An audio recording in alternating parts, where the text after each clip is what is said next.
Hi everybody, welcome to GTCoding. This is the complete course on building and deploying a full stack Next.js application using technologies like Cloudinary for managing our images, Next Auth for authentication, Prisma for connecting to MongoDB, Typescript for writing the code, and React Hot Toast for displaying toast notifications. Now after completing the project, we will deploy our application to Vercel so that everyone can see our website. I have divided this video into different sections. I will also provide the source code of the website in the description of this video. Now in the next section, we will see a demo of the completed website. So let's get started. Now for building this, we're going to use cutting edge technologies like Next.js and Prisma with MongoDB for storing the data. And then we will use Cloudinary to manage the images. And we will use Next Auth to handle the authentication. So first of all, let me just give you a demo. So here we can see that we have this homepage, and here are all the posts that are posted by the users. Now here we can see there are different authors. So this post is posted by this author right here. And we also have the date displayed. We have the thumbnail and we have the category displayed over here. Then we have the title and this content over here. And then we also have the option of adding a link. And if you scroll down here, we have another post. And if you scroll down, here we can see that we don't have the thumbnail for this post. So we have this default thumbnail. And for this one, we don't have the links added. And if you scroll down here, we can see that these are all different users. So this is a different user. And we can add multiple links over here. And then we can see that we have the categories displayed over here. So if I click on any of these categories, all the posts in that category will be displayed over here. And if you go back and if you go to another category, so if I select programming, here we can see that the posts of the programming category are displayed over here. Now if you don't have any post in the category, then it says no post to display. And this is also responsive. So if I decrease the width of the browser window, this is how it will look on smaller screens. Now to create a new post, you have to log into your account. So let's go ahead and click on sign in. And here we have two options. So we have the option of signing in with GitHub and also with Google. So let me just go ahead and sign in with Google. And I just entered the email and password of my Gmail account and I'm logged into my account. And here we can see we have the profile picture displayed over here. And if I click on this, we have this pop-up. And we can sign out. So I'll just sign back in. And here we can see when we sign in, we are redirected to this dashboard page. And here are all the posts that this user has created. So we have the option of editing and deleting the post. And if you click on this profile icon, we have the link for the dashboard and also the create post page. So you can click on this link, or you can also click on this link right here. And if you go to the home page, here are all the posts by all the users. And if you scroll down, here we have the option of editing and deleting the post because this post was written by us. And if you scroll down, here we can see that we don't have the option of editing or deleting the post because this post was not written by us. Right now, let's go ahead and see how to create a new post. So let's click on create new. And here we have this form to create our post. So I'll just add some data over here. So I'll just type test content. And here you can add a link. So I'll just type https youtube.com and let's click on add. And here we can see that the link has been added. And if you want to add a new link, you can just add the new link over here. So I'll just type google.com and let's click on add. And here we have the second link added. And you can also delete these links by clicking on this delete button. So if I click on delete for Google, we can see that Google link is now deleted. And then we have the option of adding the thumbnail. So let's click on this image. And here we have this image upload widget. Now this widget is provided by Cloudinary. And if I log into my Cloudinary account, here we can see that all the images of our posts are displayed over here. So let's go back over here and let's add the image. So you can add the image from your computer if you want. So you can just click on browse or drag and drop the images over here. And then you can add the link of any image over here. So I'll just go ahead and get an image from Unsplash. And let's click on connect to Unsplash. And let's go ahead and select an image. So I'll just select nature, and let's select one of these images. I'll just select this one right here, and let's click on next, and let's select the format and size, and let's click on upload. Right now, let's click on done. And now we can see that the image has been uploaded. And if you go to the Cloudinary account, and if I refresh this page, here we can see that our new image has been uploaded to Cloudinary. Now suppose you want to change the image, so you can just go ahead and click on remove image. And now if you go back and refresh this page, now we can see that the image has been removed from Cloudinary. So let's go ahead and upload a new image. So just go back and I'll just select another image. Let's just select this image right here, and let's click on next, and let's select the size and upload, and let's click on done. And now we can see that our new image has been uploaded. And if you go back to Cloudinary and if I reload, here we have the new image displayed. So now let's go back and let's select a category. So I'll just select technology, and let's click on create post. And here we can see that we are redirected to our dashboard. And if I refresh this page, we have the new post displayed over here, and we have all the data displayed. So we have the thumbnail, we have the category, the title, the content, and the link. And if you go back to the home page, here also we have the post displayed. So now let's go ahead and see how to edit this. So let's click on edit. Now let's go ahead and change the title to updated. And let's also remove the link. And now let's go ahead and select another category. I'll just select web dev, and let's click on update post. Now if you refresh this page, here we can see that our title has been updated, and the link is now removed, and we also have the category changed to web dev. So the edit is working all right. Now if you go over here to web dev, we can see that all the posts of web dev are displayed over here, and we have the new post displayed over here. Right now let's go ahead and delete this. So let's click on delete, and here we have this confirmation, and let's click on OK. And now we can see that the post has been deleted. And let's go back to Cloudinary, and let's reload this page. And here we can see that the image has been deleted from Cloudinary as well. And this is how this project works. So we're going to create all of this from scratch using Next.js. Now here I have created this folder called Tech News, and I just opened it with VS Code. Now let's go ahead and open the terminal. So you can just go over here to View and click on Terminal. And here we have the terminal. So let's go ahead and start by writing the command npx create next app at latest. And we'll just add a dot over here to create it in the current directory. So this command will create a new next app. So let's enter. And we need to proceed. So let's press enter. And here we have some questions. So let's answer this. The first one is, do you like to use Typescript? So I'll just select yes.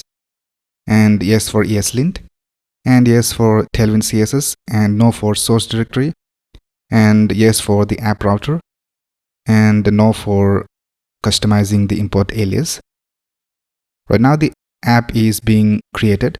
Right, our next app has been created, and you can open the app by just typing npm run dev.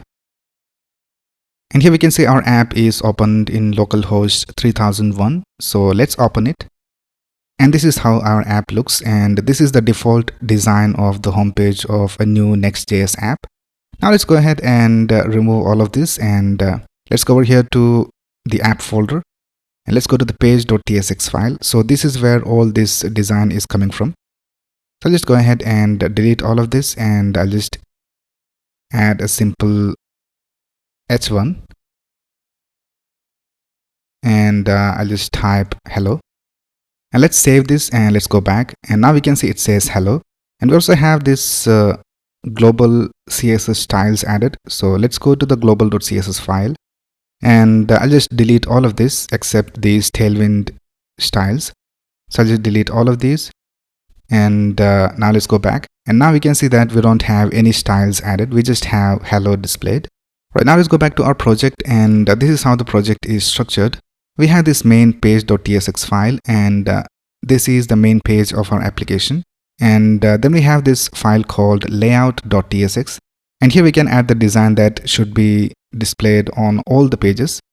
So if we add something over here, so for example, if I go over here to this body, and here if I just add, for example, header, and now if you go back, here we can see that header is displayed. So whenever we want to add any layout or things like header or footer, you can add it over here inside the layout.tsx file. So I'll just delete it for now. And then we have this global.css file where we can add the global CSS. And then we have this public folder where we can add our images. And then we have these other files. So this is basically how our project is structured. So let's go over here outside our app directory, and let's create a new folder called components. And in this we'll create all the components like the header, footer, the post component, and all those things over here. So we'll create all the components and add it inside this components folder. Now in this video we will create this navbar, which is this header section, and also this footer. So let's get started. Right, here is our app as of now. So let's go ahead and go to our project. And let's start by creating a new file inside the components folder, and we'll just name it navbar.tsx. And here we'll create the navbar. So I'll just tap export default function navbar, and here we'll just return a div for now. So just type navbar, and let's also create one more file called footer.tsx. And here let's tap export default function footer, and here I'll just return a footer element.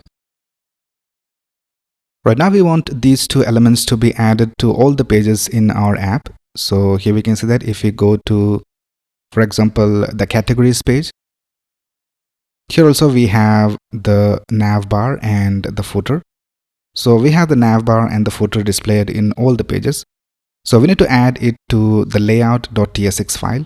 So let's go over here, and here inside the body, here we are adding all the children. So before that, let's add the navbar. So I'll just type navbar, and we'll just import it from @components navbar. And let's do the same for the footer. So let's go after the children, and let's type footer, and let's import it from components footer. And now if we go back to our website, here we can see we have the navbar and the footer displayed. Now let's go ahead and create the design of this navbar. So first of all, we need to add this heading, and then we need to have this paragraph, and then on the right side we need to have this button. So let's go back, and let's go to the navbar component, and this is going to be the container division. So in that we will create one more division for this left content. So let's create a div, and in that we need to have a link for this heading. So let's create a link from next link, and here we need to add tech news, and let's also add the href. So let's tap href, and let's set it to the home page, and let's add this tech news inside an h1. So just cut it from here, and let's create an h1, and let's paste it over here. And then we need to create a paragraph, and here we need to add this text. So I'll just copy this, and let's paste it over here. And here we need to add a line break. So after innovations, let's create a line break. Right now let's go outside this division, and let's create another division, and this will be for this sign in button. So this is basically a link. So if I click on this button, we can see that we are taken to the sign in page. So let's create a next link, and here let's type sign in, and here for the href, let's just type sign in. And we haven't created this page yet, but we'll just add the href over here, and we'll also add a class. So let's type class name, and let's set it to btn. Now we are adding this btn class over here because we're going to reuse this btn class for all the buttons. Right now if we go back to our website, this is how it looks. Now let's go ahead and style this.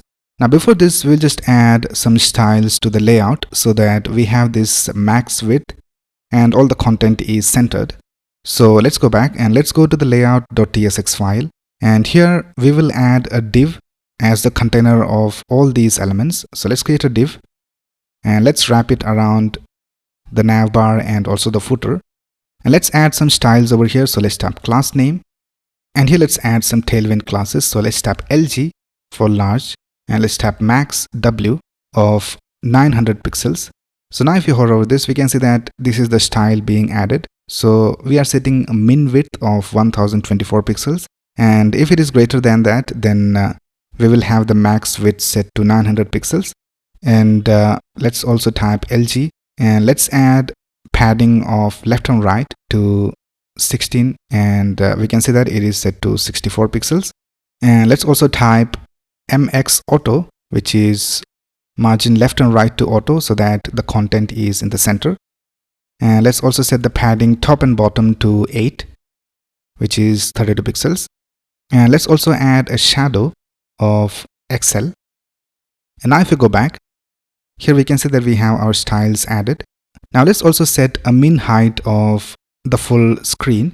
So for that we have to type min h screen. And now we can see that it has this full height. Now we want to have this footer at the bottom. So what we're going to do is we're going to set the display to flex for the container division. And for the children, we will have the full height possible. So let's create a div for the children.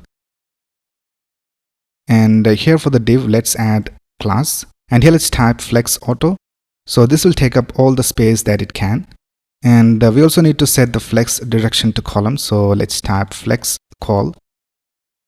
And now we can see that the children take up the whole space, and we have the footer at the bottom. So everything is working as expected. Right now, if we decrease the width of the browser window, here we can see that for smaller screens, we have less padding left and right. So let's go back, and here let's type px, and let's set it to 8 for smaller screens. And for larger screens, we are setting it to 16. So now if we go back and decrease the browser width, now we can see that we have a padding left and right of 8. Right now, let's go back to the navbar, and let's start styling this. Now the first thing we need to do is we need to bring these elements side by side. So we have the tech news and this paragraph at the left side, and then we need to have the button on the right side. So let's go ahead, and for the container division, let's set class name, and let's set the display to flex. And let's type justify between. And now if we go back, here we can see that we have this content on the left side and we have the button on the right side. Right now let's add a padding bottom. So let's type PB, and let's set it to 4, and let's add a border bottom. And now we can see we have this border bottom, and let's also add a margin bottom so that we have some space over here. So let's type MB, and let's set it to 4, and now we can see it looks all right. Right now let's go ahead and style this h1.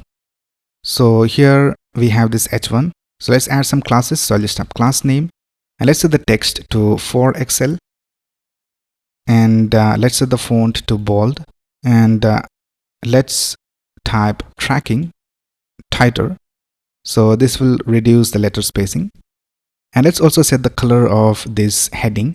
So I'll just go ahead and create a new color in Tailwind CSS.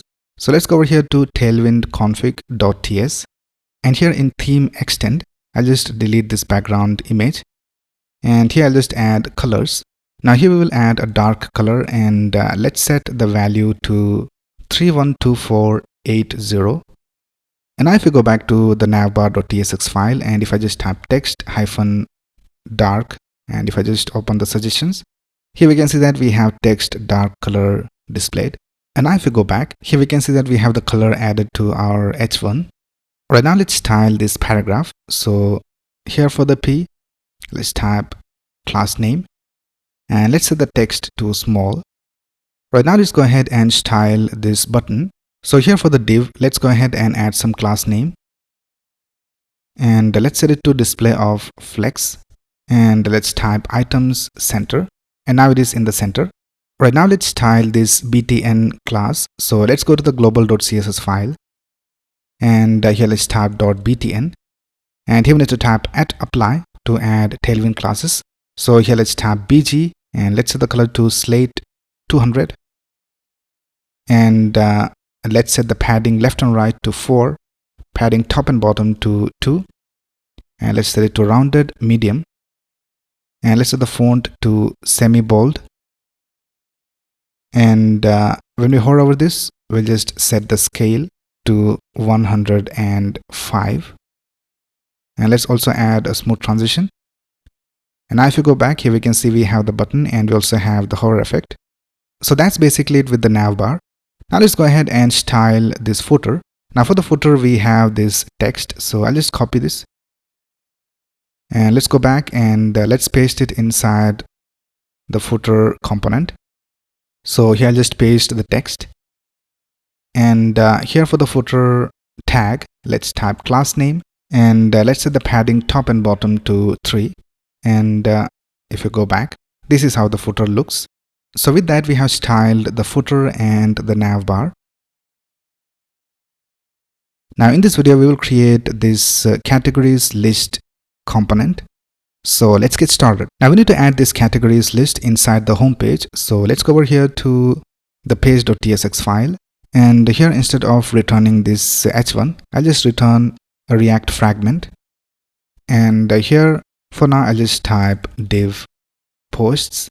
And before the posts, we need to display the categories list. So let's go over here to components and let's create a component called categories list.tsx. And let's type export default function categories list. And for now, let's return categories list. And let's go back to the page.tsx file and let's add it over here. So I'll just type categories list and let's import it from components categories list. Right now, if you go back to our website, here we can see we have categories list. Now let's go ahead and design this. So let's go back to the categories list component. Now here I have created this file called data.js and I have just created some dummy values over here. So we have some posts data which we can use in our post component. But if you scroll down, here we also have this categories data, and here we have the ID and the name of the category. So let's use the data from this data.js file, and later we will replace the data from our database. So for now, we will just use this data for styling our component. So here, first of all, let's go ahead and import categories data from @/data. And if you go ahead and if you just console.log it over here, so just type categories data and let's open the terminal, and here we can see that the categories data is being displayed over here. Now the only thing we need to do is loop through this data and display them in our page. So I'll just delete this console log and I'll just remove this text, and let's go ahead and loop through all the categories data. So let's type categories data, and first of all we need to check whether the categories data is available. So let's type &&. And if it is available, then we need to type categories data dot map, and we'll map through all the data, and let's return a link. And for each of the category, I'll just call it category. And now let's return a link. So we need to add all of this inside curly braces. And here inside this return, let's create a link and let's import it from next link. And here in this link, we need to type the category name. So if you go back to data.js, here we can see that for the categories we have name. So let's access this name. So let's type curly braces, and we are calling each of the category. So let's type category dot name, and here we also need to add an href. So let's type href, and let's set the href to backticks, and here let's type / categories, and in that we need to have the category name. So if I hover over this, we can see that it says categories / web dev at the bottom. And here we have categories / programming. So here we need to type categories / and the category name. So let's type $, curly braces, category dot name. And now if you go back to our website, here we can see that all the categories are being displayed over here. Now let's style this. So first of all, let's go to the container division, and here let's type class name. And let's set it to display of flex, and let's set a gap of 2, and let's also set the text to small, and When we are on smaller screens, we want it to wrap down. So let's type flex wrap. Right now, let's go ahead and add some styles to the link. So let's type class name, and let's set the padding left and right to 4, padding top and bottom to 1, and rounded of medium. And let's set the background color to slate 800. And let's set the text color to white and cursor to pointer. And this is how the categories look. So it looks alright. And at the bottom left corner, you can see that the link of the categories is also displayed correctly. And with that, we have designed the categories list component. Now in this video, we will design the sign-in page. So if you go to the sign-in page, this is how it looks. So we will design this in this video. Let's get started. Now to create a new page in Next.js, you can just go over here to the app folder and create a new folder called the page name. So I'll just name it sign in. And in that, you need to create a new file called page.tsx. And here, let's go ahead and export default function, and let's call it sign in. And we'll just return a div, and let's type sign in. And now if you go back to our website, and if I go over here to localhost 3001/sign in, now we are taken to the sign in page. Now let's go ahead and create this sign in page. Now for all the content inside the sign in page, we'll create a component, and let's go over here to components, and we'll just name the component sign in buttons.tsx, and let's tap export default function sign in buttons, and I'll just return a div for now, sign in buttons. And let's go back to the sign in page, and here I'll just return the component. So I'll just type sign in buttons, and let's import it from components sign in buttons. And now if you go back here, we can see we have sign in buttons displayed.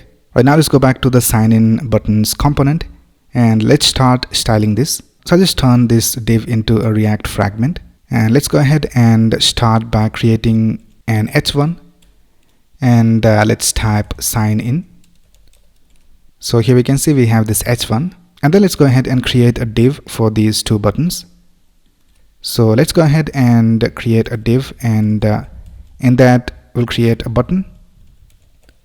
Now in this button, the first thing we need to have is this icon. So here I have added some images inside the public folder. So here we have GitHub logo and Google logo.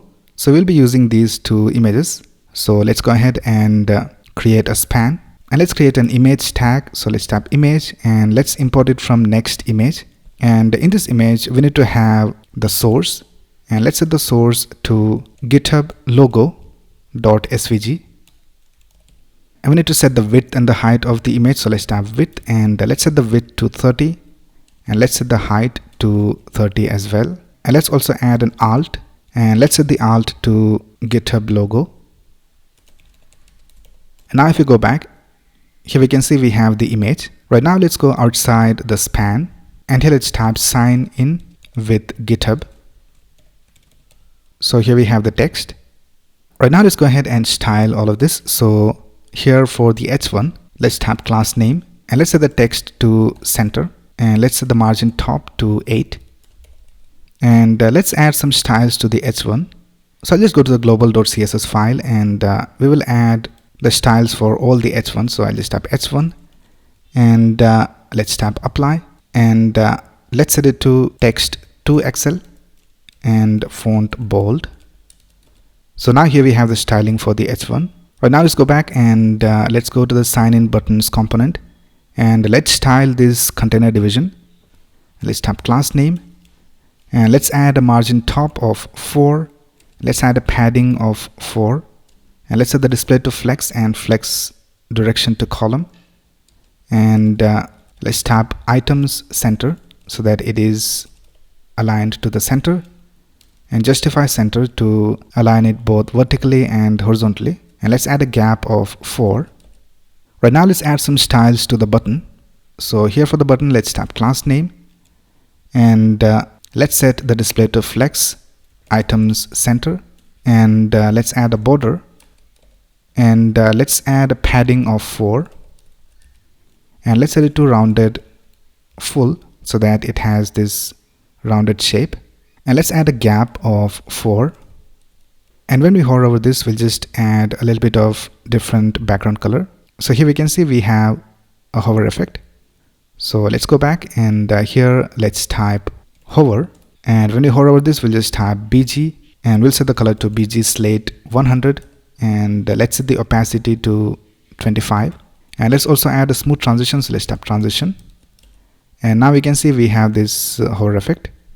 Right now, let's go ahead and copy this same button, and let's paste it for the Google sign in button. So let's copy it and paste it down here.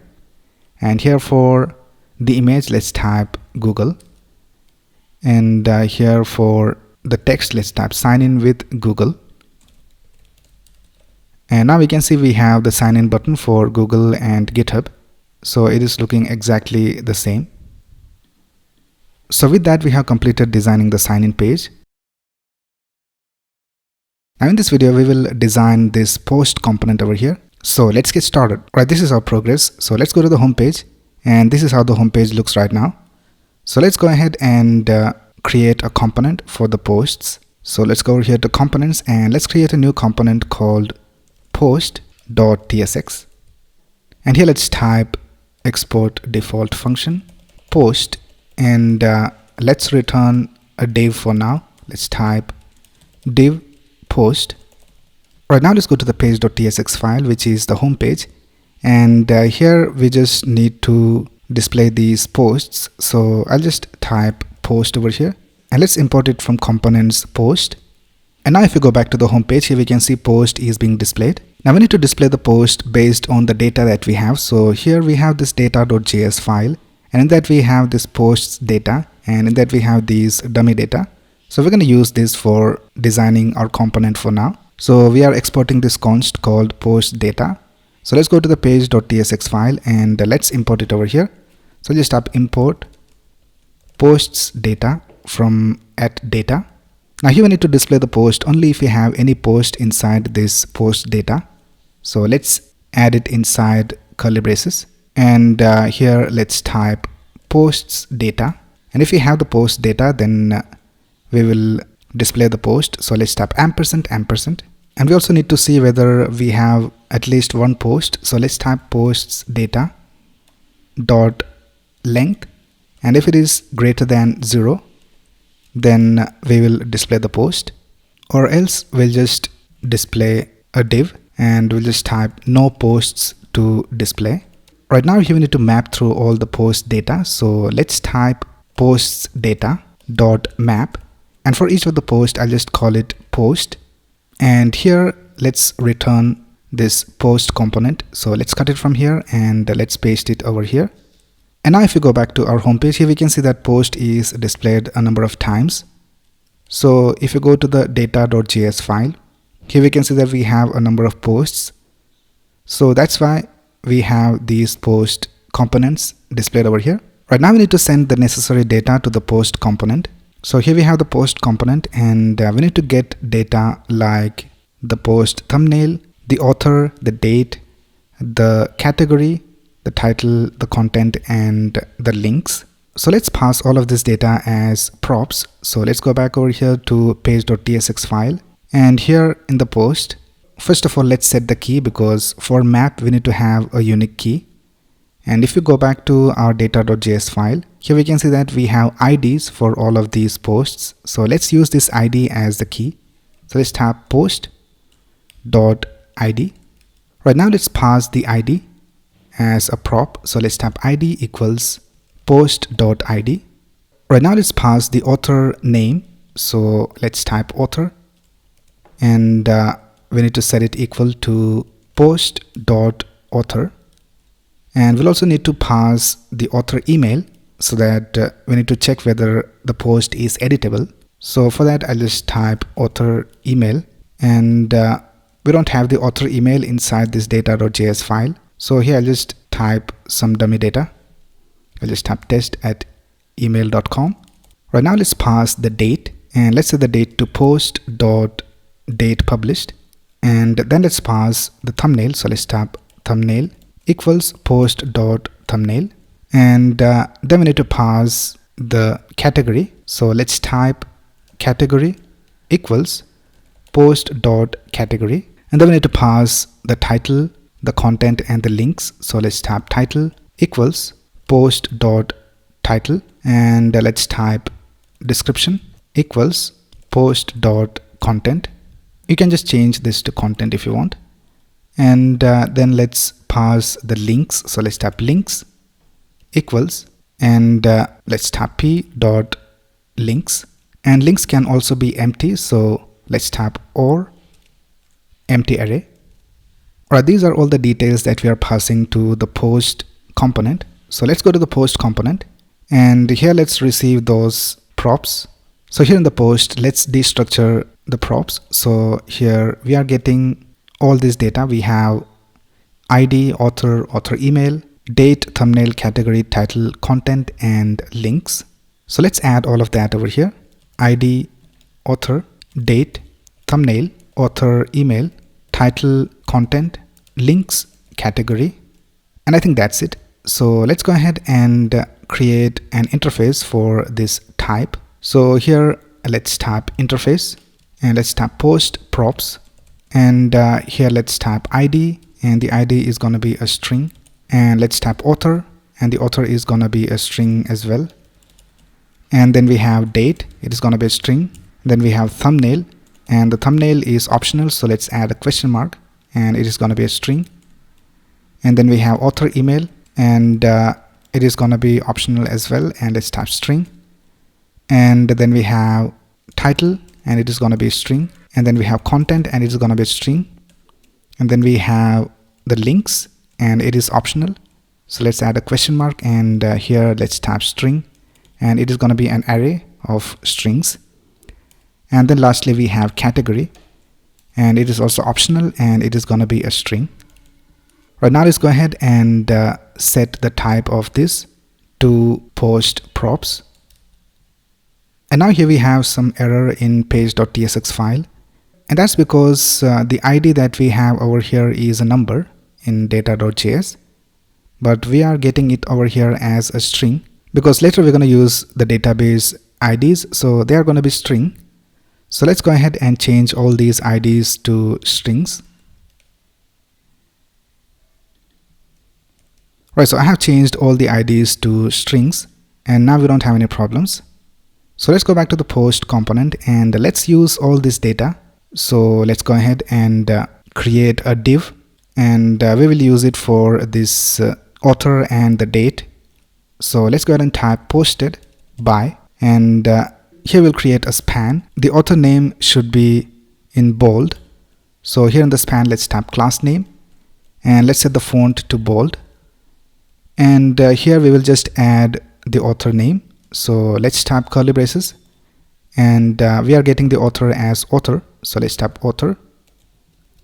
And now if we go back to our home page, here we can see that all the authors are displayed over here. Right, now let's go ahead and also display the date. So let's go outside the span, and let's type on, and here let's add the date. So let's type date, and now we can see that the author and the date are displayed over here. Now if you go back to the original website, we have the date in a different format. Now we will do that later. For now I'll just keep this format right here. Right, now let's go ahead and display the thumbnail. So let's go outside this div, and let's create another div, and here we need to check whether we have the thumbnail. So let's type curly braces, and here let's type thumbnail question mark, and if we have the thumbnail, then we'll just display the image. So I'll just type image, and let's import it from next image, and in this image we will set the source to the thumbnail, and let's set the alt to the title of the post. So let's type title. We are getting all this data from these props, and we'll set the width and height to fill the container. So let's type fill. Right, now let's add an else, and if you don't have the thumbnail, then we'll just display a thumbnail placeholder. So I have this image called thumbnail placeholder .png. So I'm going to use this image if you don't have the thumbnail. So here we need to create another image tag. So I'll just copy this, and let's paste it over here. And here, instead of the source set to thumbnail, I'll just set it to thumbnail placeholder .png. Now let's go back to our website, and here we can see we have this error because if you go back to the data.js file, here for the thumbnails I'm using these images from pexels.com. When we want to use images from external sites, we need to add this to our next config. So let's go over here to next config, and here inside the next config object, here we need to type images, and in that we need to have domains, and the domains is going to be an array. So here we need to add the URL. So let's copy this from here and let's paste it over here. Now once you make changes to the next config, you have to restart your server. So let's open the terminal and let's type npm run dev, and let's go back to our website and let's reload this page. Now we can see we don't have the error, but the thumbnail is spanning the whole screen. So let's go back and let's go to the post.tsx file and let's add some styles over here. So here for the div, let's type class name, and let's set the width to full and the height to 72, and we also need to set the position to relative. And now we can see we have the correct size for the thumbnails. So when we don't have the thumbnail, we have the thumbnail placeholder displayed over here. Right now let's go back and let's continue writing the code for the post.tsx file. Now here for these images, let's also add some classes. So let's type class name and let's set it to object cover so that it has the correct proportions, and let's set rounded MD for rounded corners, and let's type object center so that the image is positioned to the center. And let's go ahead and copy this class name and let's add it over here. Right now let's go outside this div, and now we need to display the category. So here we can see we have the category displayed. So let's go ahead and add it inside curly braces because categories are optional. So let's type category, and if you have the category, then we'll display the category. So let's type ampersand, and here we'll just add link, and we'll just import it from next link, and in here we need to add the category. So let's type category, and for the href we need to type backticks categories / and the category name. So let's type category, because if you scroll up here we can see that we are getting it as category. Right now let's go ahead and display the title. So let's create an h2 for that, and here I'll just type title, and now we can see that the title is being displayed. And then we need to display the content. So for the content, let's create a paragraph, and here let's add the content. So let's type content, and then we need to display the links. So let's go back over here and let's type curly braces and let's type links, and if we have the links then we need to display it because links are also optional. So let's type ampersand, and here let's create a div. Now in this div we will loop through all the links. So let's type curly braces links.map, and for each of the link I'll just call it link, and we'll also get the index so that we can use it for the key. Now here let's return a div, and inside this div we need to have the link. So let's type link, and in here let's add the link. So I'll just type link, and here let's add the href, and for the href also we'll just type link. Now we also need to add an icon before the link. So we have this icon. So let's go ahead and get the icon from heroicons.com, and let's search for link, and I'll just copy this JSX from here. So let's click on copy JSX and let's paste it over here.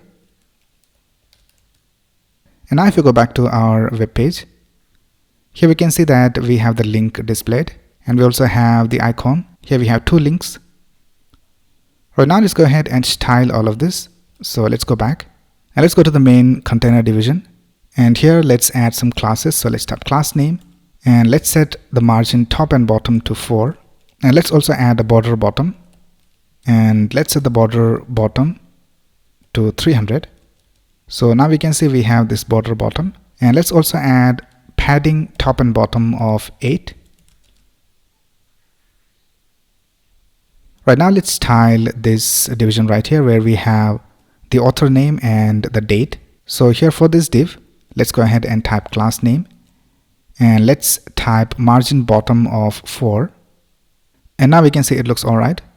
Now we have already styled this thumbnail, so let's style this category. So here we have the category, and for the category we have this link. So let's add some classes to the link. So I'll just type class name, and let's type bg slate 800 for the background color, and let's set the width to fit content and text color to white, and let's set the padding left and right to 4 and padding top and bottom to 0.5, and let's set the text size to small and font bold.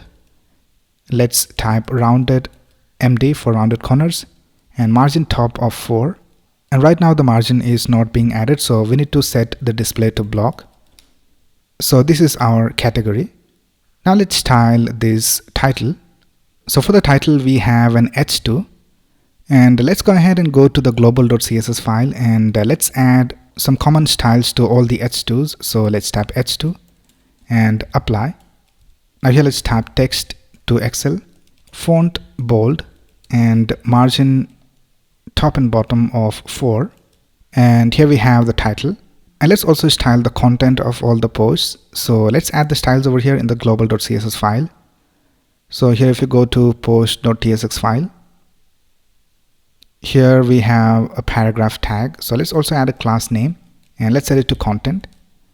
And now let's go over here and let's type p.content, and let's type @apply, and here we'll just set leading to loose so that we have a line height of 2, and this is our content. Right now let's style this link. So let's go back to our code, and let's go to post.tsx file, and here for this div let's add some classes. So let's type class name, and let's set the margin top and bottom to 4, and let's set it to display of flex and flex direction to column, and let's add a gap of 3. And now let's go ahead and style this div right here. Now for this div, first of all let's add a key because we are using map, and for the key I'll just set it to I, which is the index, and let's add some classes. So let's type class name, and let's set it to display of flex, gap of 2, and items center. So this is how the link looks. Right now let's also add some styles to this link. So here I'll just add a class name, and let's set it to link, and we will add the styles to the global.css file. So let's go over here and let's type .link, and here let's type @apply text, and let's set the color to 7563df, and here we can see we have the color, and let's set the font to bold. Now let's go ahead and add a long link. So let's go over here to data.js file, and let's add a long link over here. And now let's go back, and here we have this long link.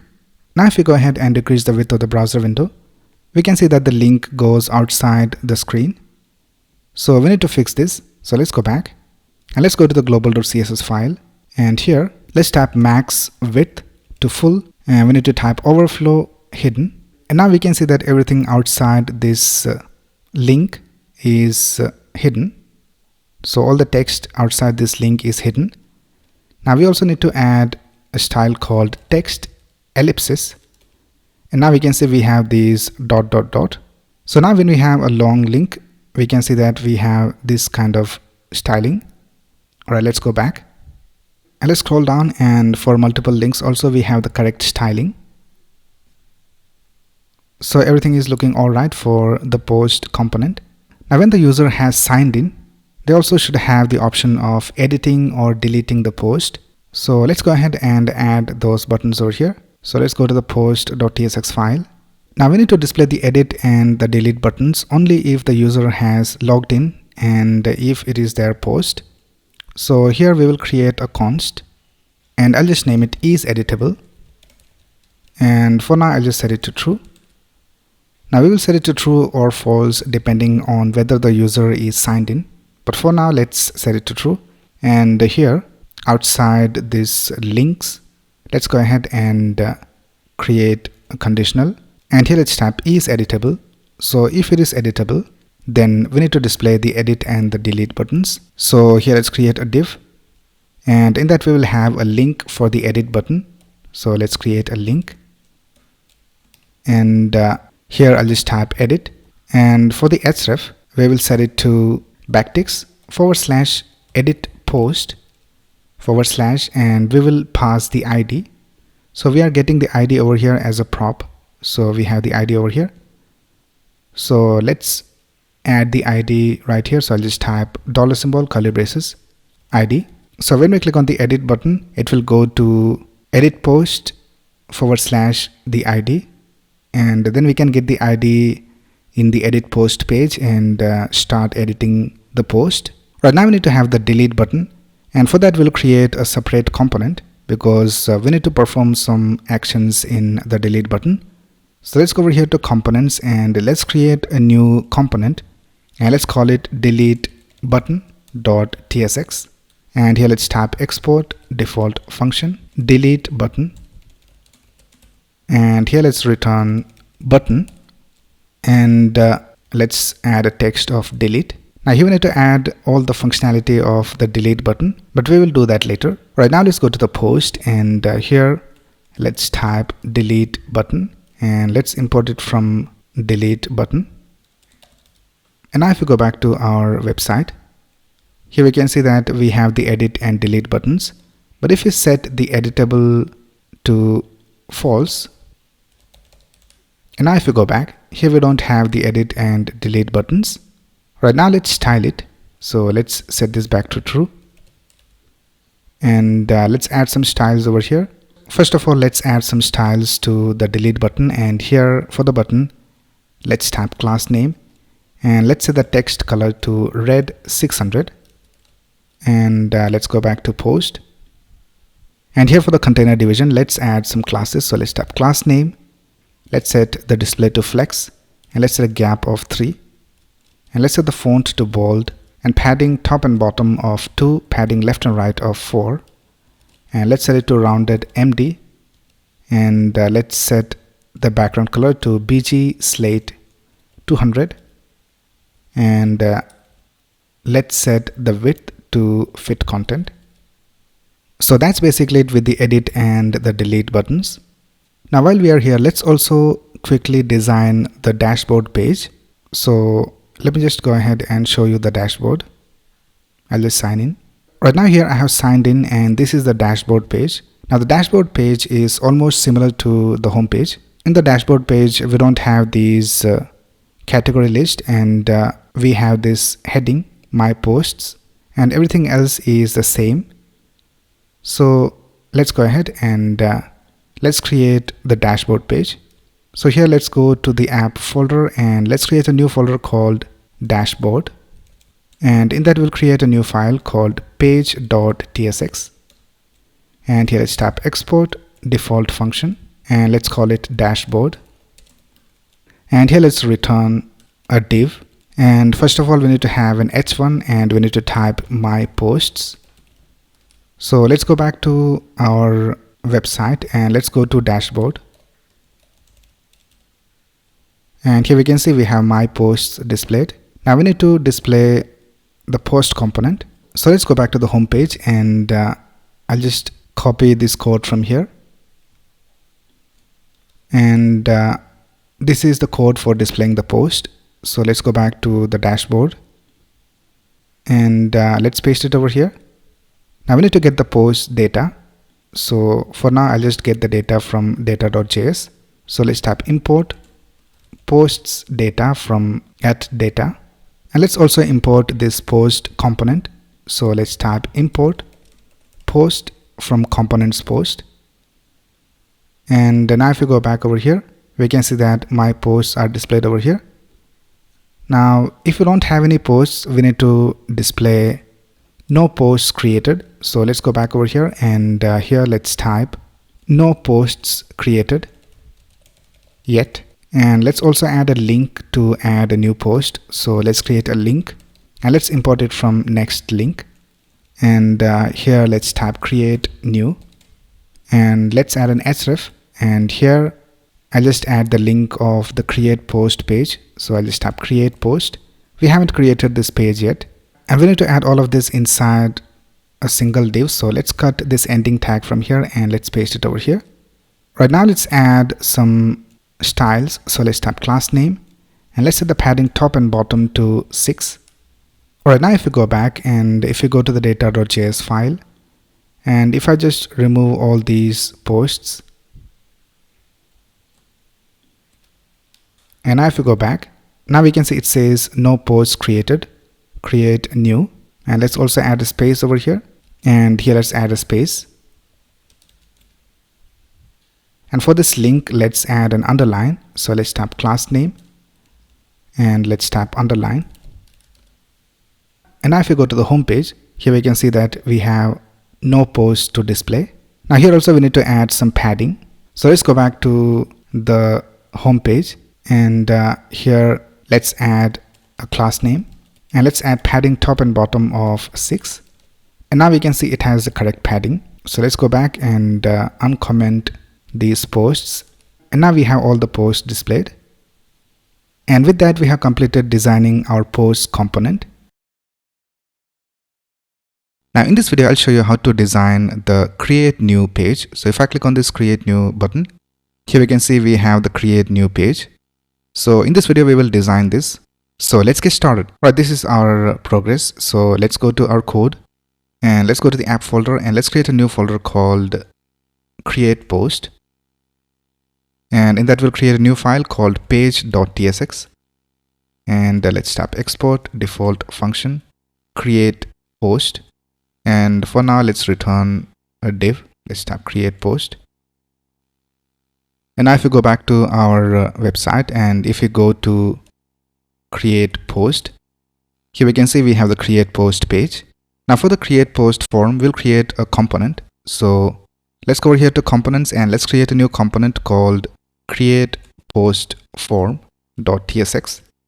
And here let's tap export default function create post form, and let's return a div. I'll just type create post form, and let's go back to the page.tsx file of create post, and here we'll just import the component. So I'll just type create post form from add components create post form, and now we can see it says create post form. So now let's go ahead and write the UI for this form. So let's go back to this component.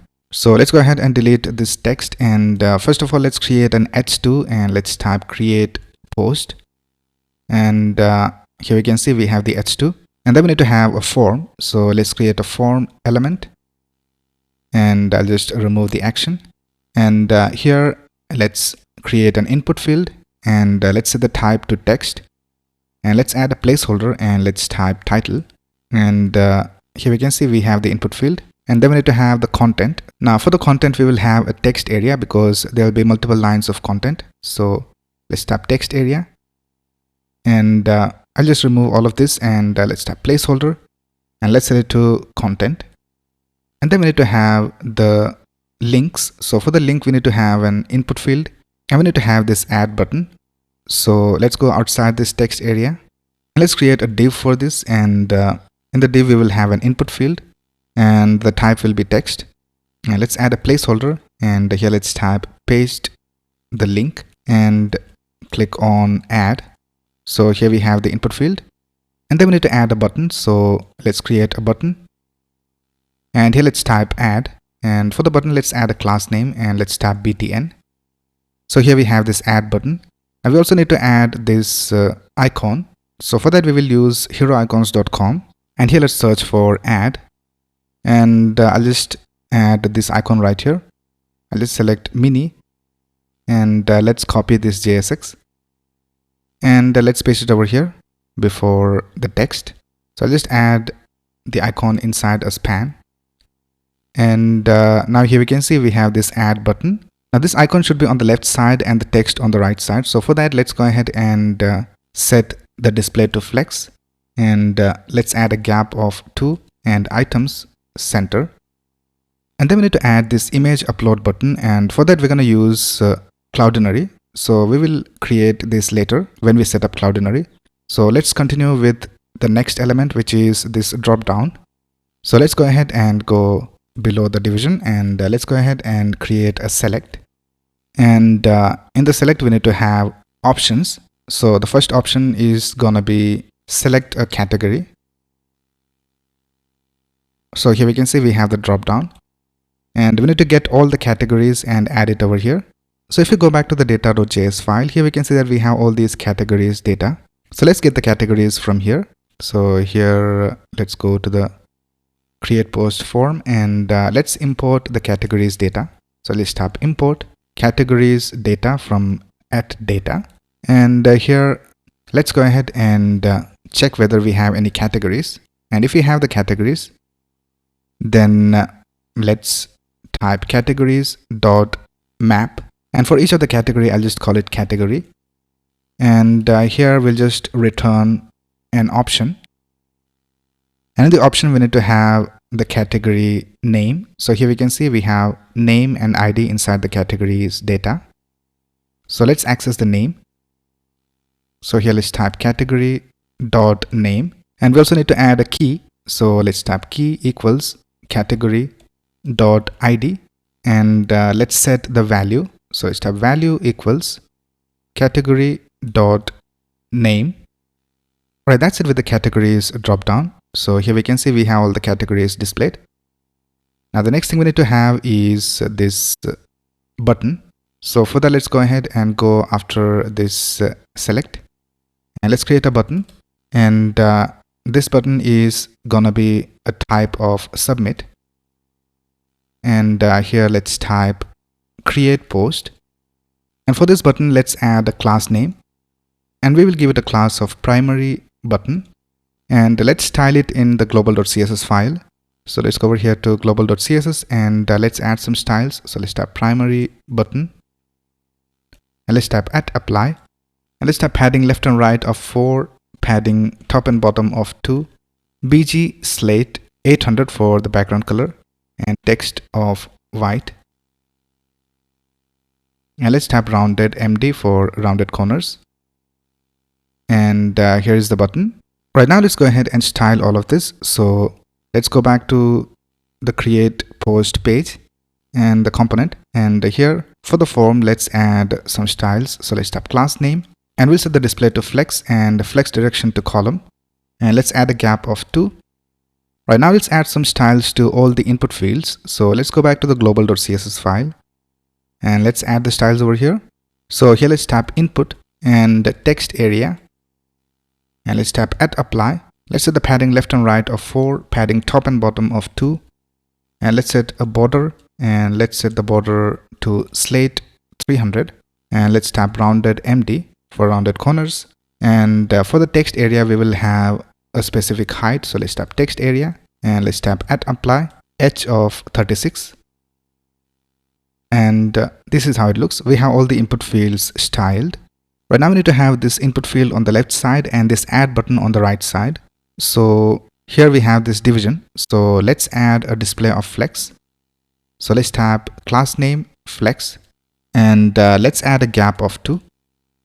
Now we need to take up the full available width for this input field. So here for the input field, let's type class name, and let's set the flex to 1.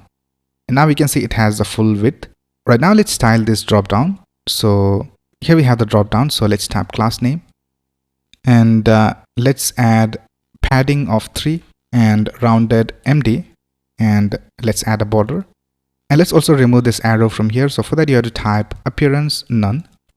Now after this button we'll also have the error displayed. So if you go over here to the original design, and if I click on create post, here we can see we have the error message title and content are required. So let's go ahead and here just after the button let's create a div, and here let's type error message, and let's add some classes. So I'll just type class name, and let's set it to padding of 2, text red 500, and font bold. So here we have the error message. Now when we add a link and click on add, it should be displayed over here at the top. So if you go over here to the original design, and if I add a link, so for example, if I just type https google.com, and if I click on add, we can see that the link is being displayed over here, and we also have the icon and this delete button. So let's add this functionality. So for that, we're going to use states in React. So here, let's go ahead and create a new state. So here, let's create a state, and let's call it links. And here, let's type set links, and let's set it equal to use state, and let's import it from React. And by default, this is going to be an empty array. So let's add that over here. And for the type, let's type string, and this is going to be an array of string. So now if you hover over this, we can see that it says it is an array of strings. Now we also need to create a state for the input fields. So here we can see we have these input fields for the link, and we need to get the value of this input field. So let's create states for that. So I'll just type const, and let's call it link input, and set link input, and let's set it equal to use state, and it's going to be blank for now. And now if we go back to our website, here we can see we have this error because we are using use state, and when we use use state, we need to change this component into a client component. So let's go over here at the top, and let's type use client, and now we don't have any errors. Right now what we need to do is whenever we make changes to the input field, we need to store that to this link input state.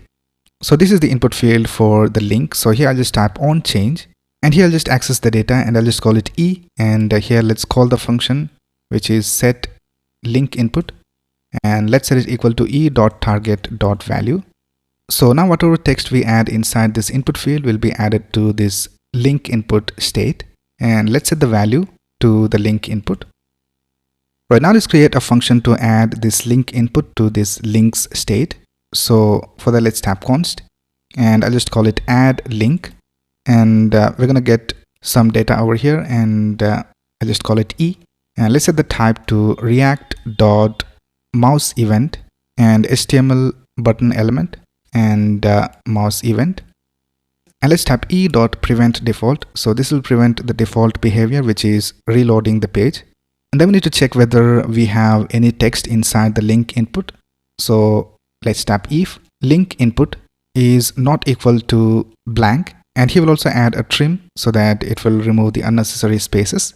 And here let's type set links, and we need to add this new link to the existing links. So for that, let's access the previous elements. So for that, you can just access a variable. I'll just call it prev, and here let's type ... prev to extract all the elements. And after that, we'll just add the link input that we just got, and then we'll just set the link input to blank. So let's type set link input, and let's set it to blank. So now whenever we click on this add button, this data will be stored to the links state. Now the last thing we need to do is we need to display the links over here just before this div. So let's go outside the text area, and here let's type curly braces links, and let's see whether we have any links. And if we have any links, then let's type links.map, and for each of the link, I'll just call it link. We'll also access the index for adding it as a key. So here let's type I for the index, and here we'll just return a div, and let's set the key to I. Now here we need to display the link. So let's create a link tag, and let's import it from next link, and here let's type link, and for the href, let's set it to link as well. Right now, let's go ahead and call this function add link when we click on this add button. So here for this button, let's type on click, and let's type add link. Right now, let's go back to our website, and let's add some text over here, and let's click on add. And here we can see that test is being displayed, and let's type test2, and let's click on add. And here we have the second text displayed. Right now, let's style this. So here we can see we need to have this icon and also this delete button. So further, let's go over here to hero icons, and let's search for link, and let's copy this link from here. Let's click on copy JSX, and let's paste it over here just before the link. I'll just create a span for that.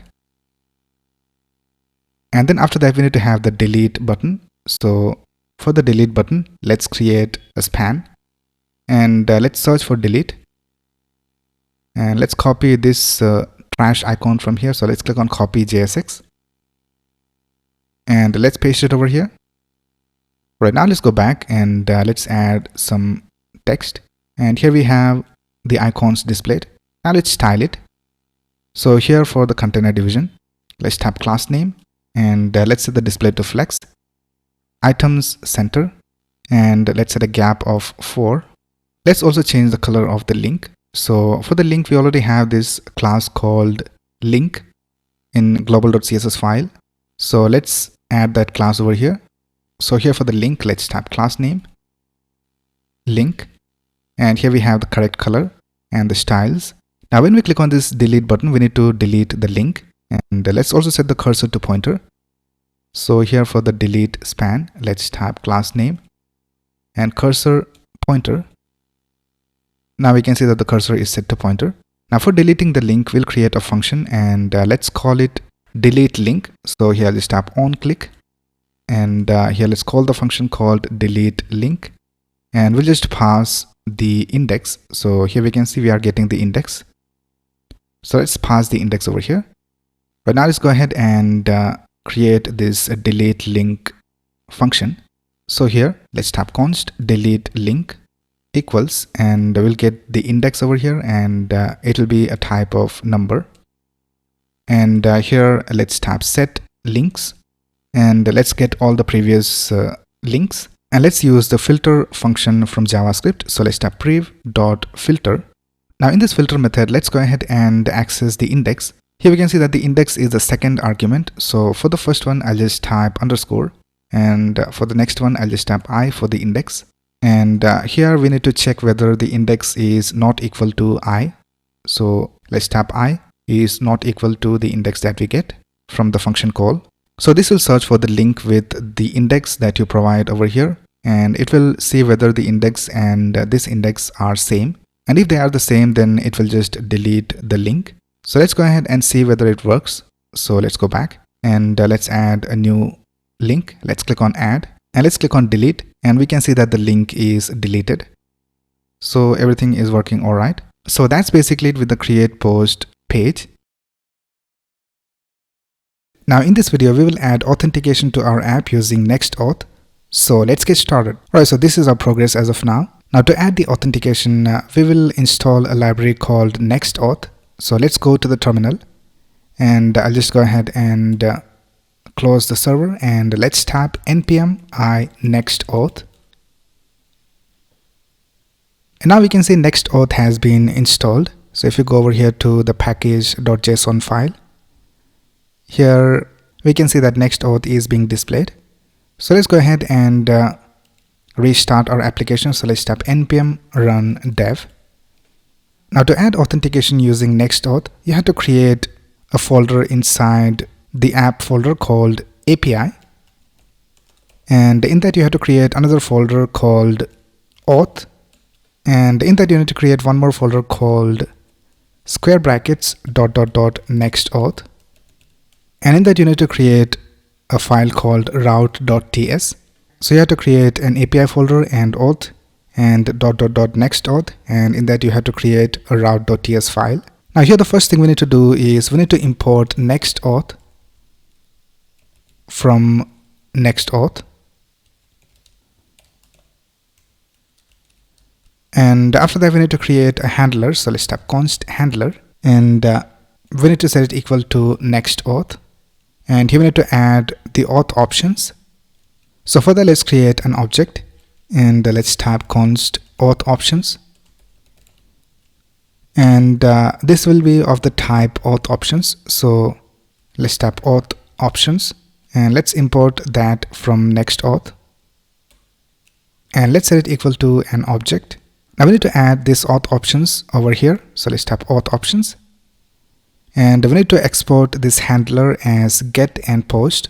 So let's tap export handler as get and handler as post. Right now let's complete writing this auth options object. So here we can see we need to have providers. So let's tap providers. and providers is gonna be an array, and here we need to add the providers that we need. So in our app we need to have two providers. So if I just sign out, and if you go to the sign in page, here we can see we have GitHub and Google. So we need to get these two providers. So let's go ahead and type GitHub provider, and we also need to import it over here. So let's type import GitHub provider from Next Auth providers GitHub, and let's also import Google provider. So let's type import Google provider from Next Auth providers Google, and here we need to add some options. So here let's type client ID, and we need to add the client ID over here, and then we need to type client secret, and we need to add that over here as well. And we need to do the same for the Google provider. So here after this, let's go ahead and type Google provider, and here also we need to add the client ID and the client secret. Right now let's go ahead and generate these client IDs and client secrets. So let's go over here to GitHub, and here you have to go to settings, and you have to scroll down to developer settings, and then go over here to OAuth apps, and let's create a new app. So let's click on register a new application, and let's name the application Tech News, and here we need to add the homepage URL. So this is our homepage URL. So let's copy this and let's paste it over here. And then for the authorization callback URL, let's copy the same URL, and here we need to add API auth callback GitHub. So you have to add this exact path after the homepage. And now let's go ahead and click on register application, and here we can see we have the client ID displayed. So let's copy this and let's paste it over here. Now we need to add it to our environment variables. So let's go ahead and click on generate a new client secret, and let's copy it and let's paste it over here. Now we need to add these two values to the environment variable so that they are safe. So let's go to the root of our application, and here let's create a new file called .env.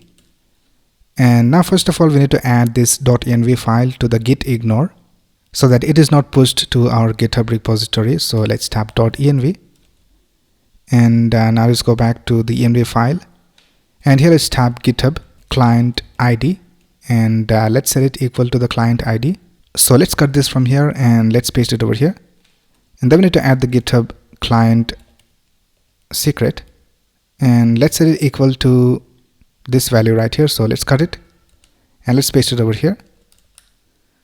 And now we need to go back, and here we need to type process.env .github client ID, and here we need to type process.env .github client secret, and here it is expecting a string. So let's type as string, and let's do the same over here as string.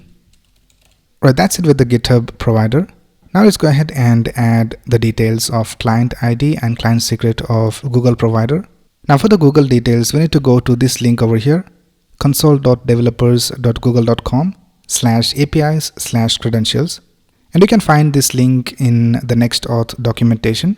And here also we need to add this authorized redirect URIs. So we have to type API auth callback Google. So let's go to this link.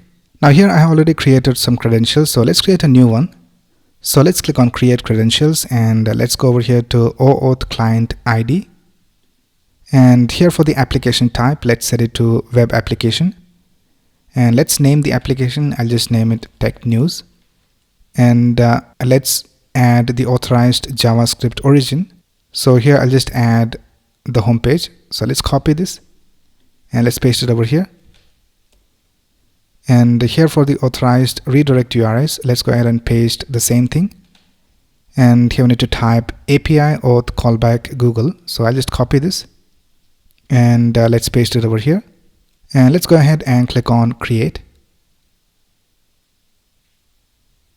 And now we can see we have the client ID and client secret of Google. So let's copy this. So copy client ID. Let's go back and let's go to the env file, and here let's type Google client ID and let's paste it. And then we need to type Google client secret,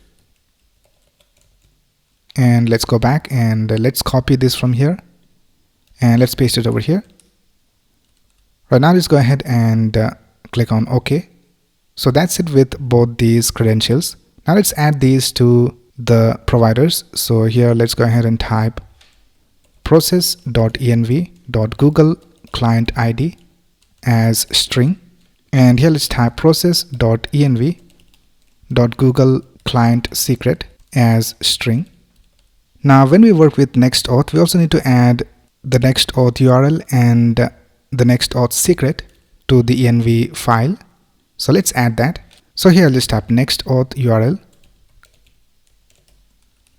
and we need to set it to the URL of our website. So let's copy this and let's paste it over here.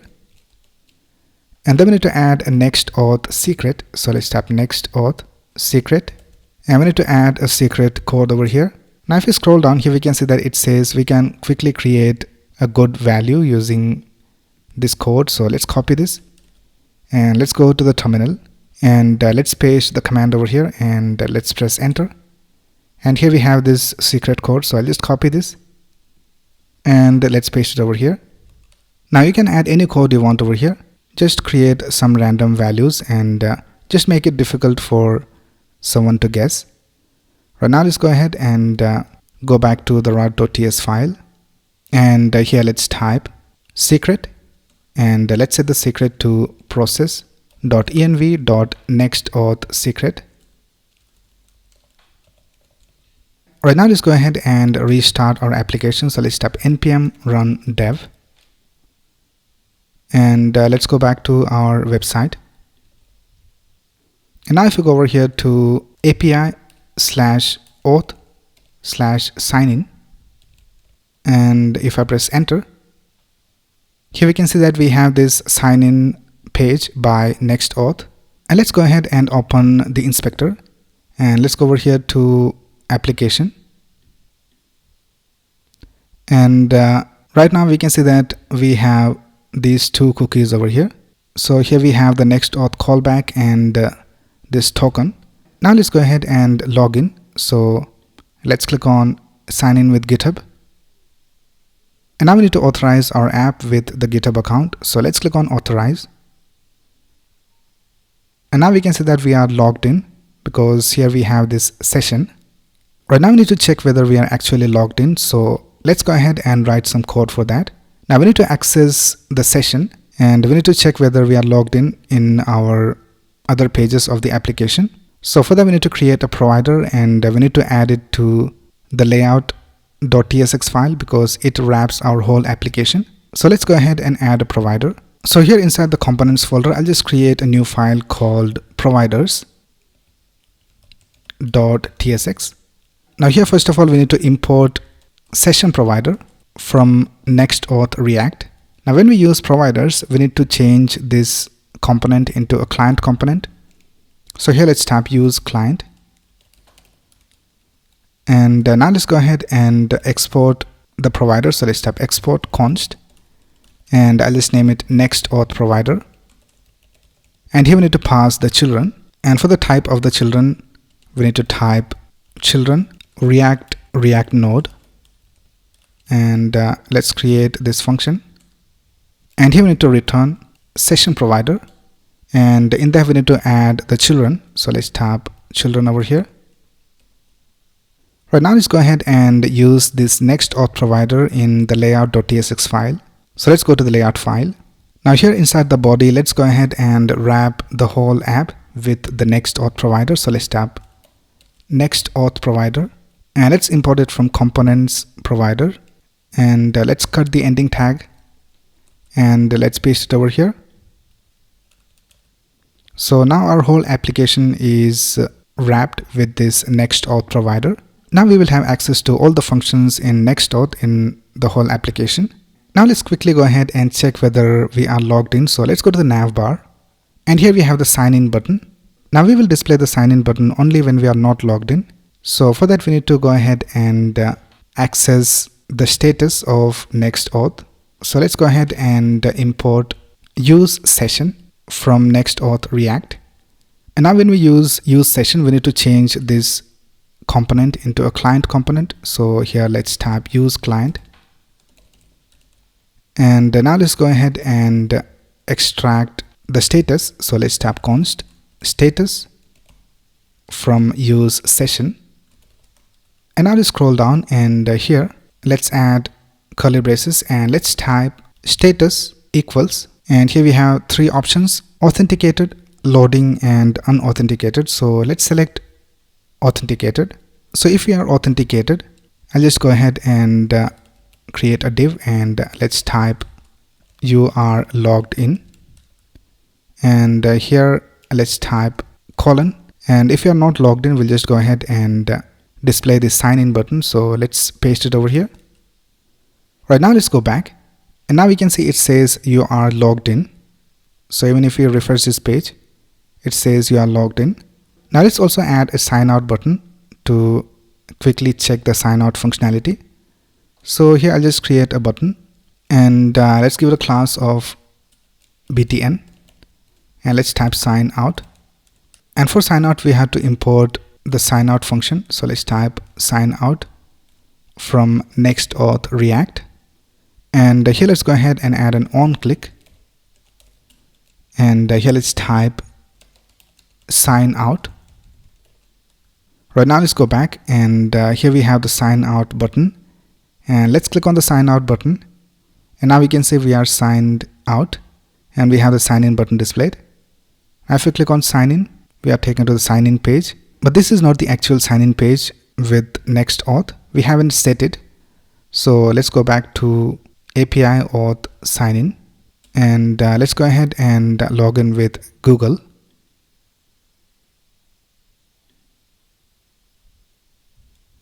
And now we can see we are logged in with Google, and we have this sign out button displayed.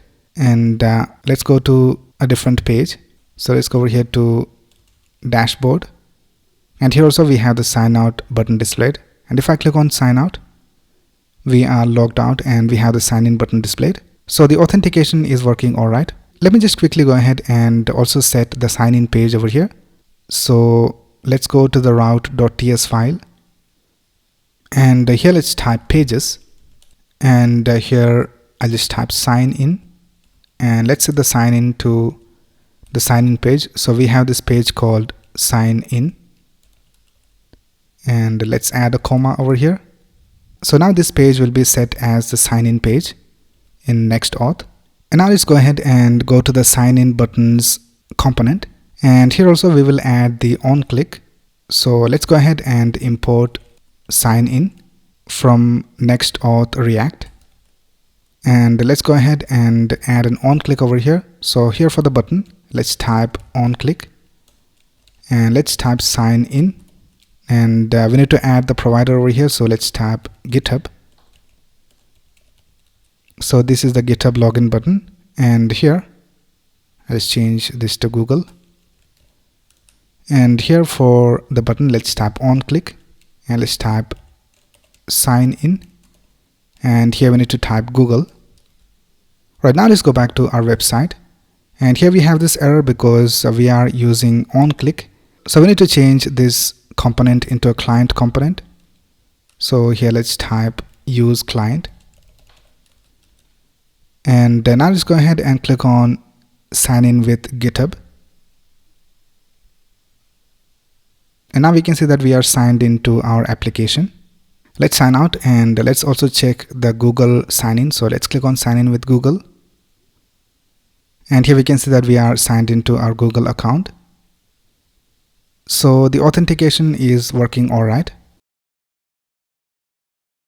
Now in this video we will protect the routes of our application. So right now if we go over here to dashboard, we can see that we are redirected to sign in because we haven't signed in.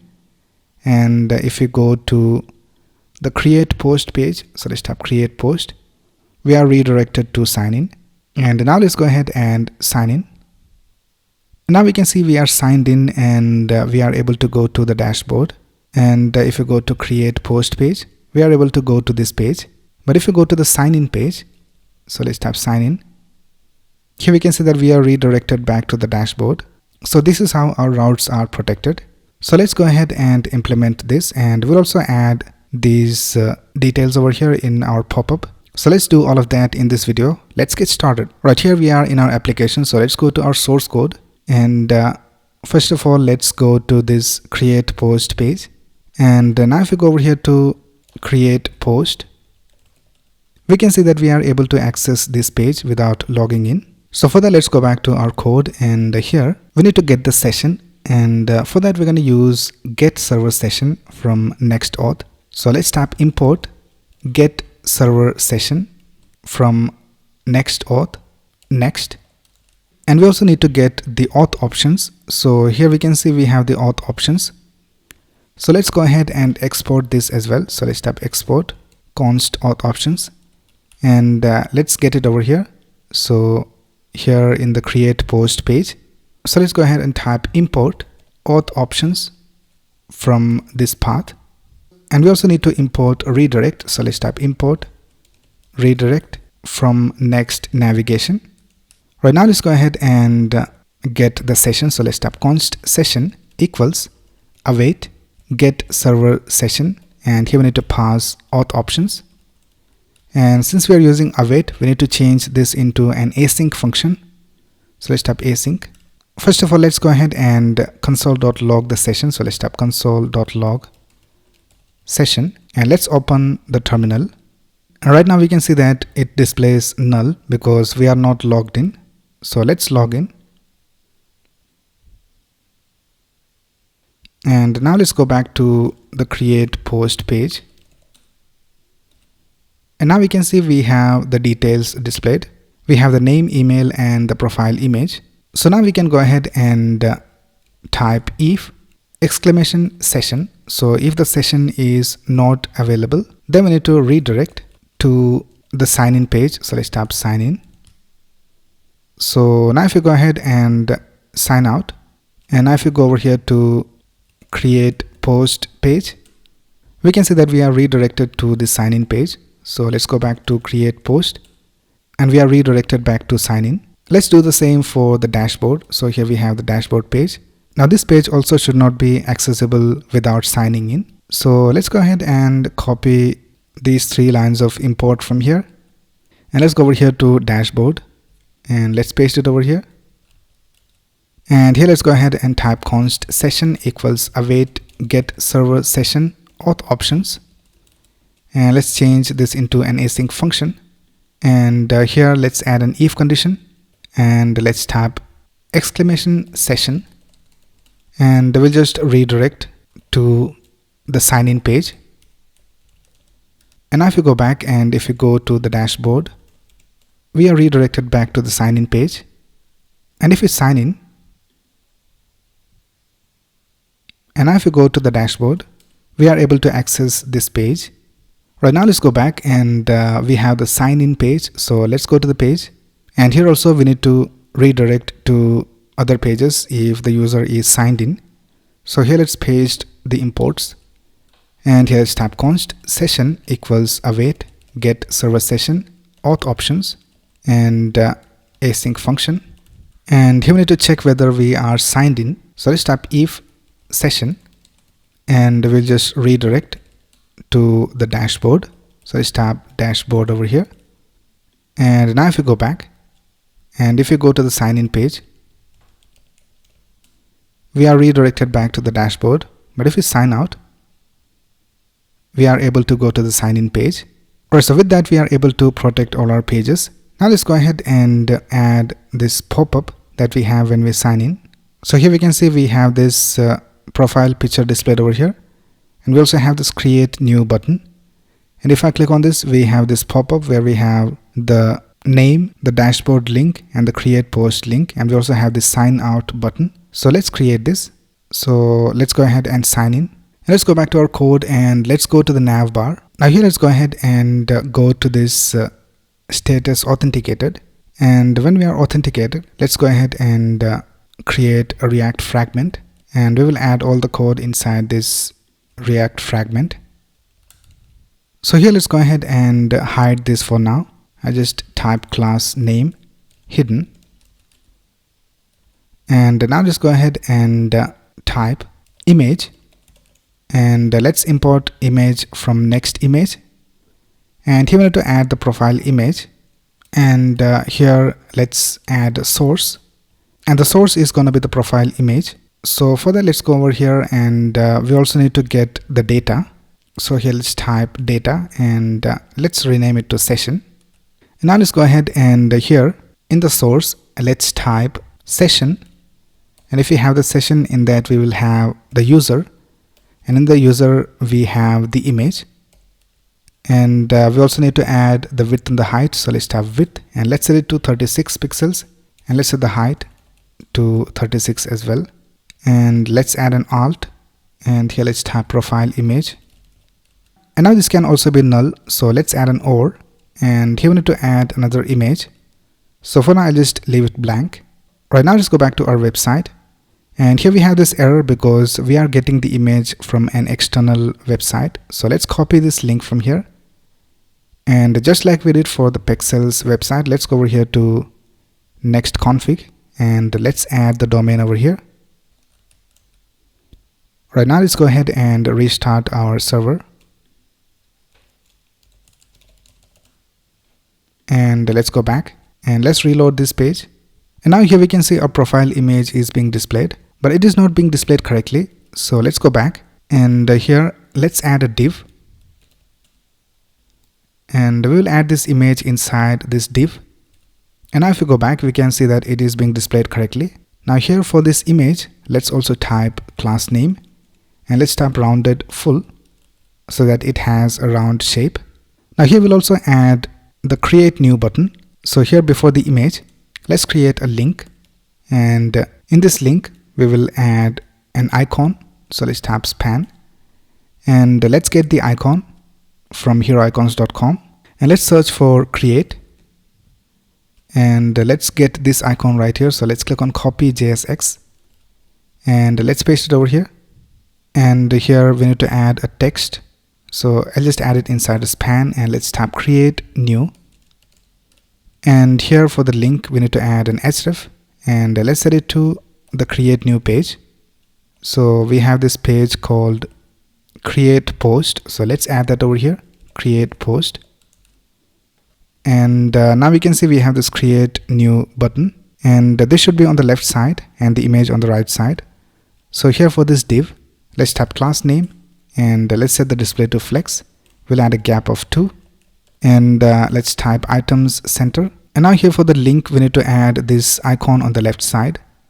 So here for the link also let's add class name, and let's type display of flex, and a gap of 2, and items center, and it is not working. So let's see what's the problem. Now here we can see that we have added this span inside the other span. So let's cut it from here, and let's add it outside this span. And now we can see we have the button displayed correctly. So if we click on this button, we are taken to the create post page.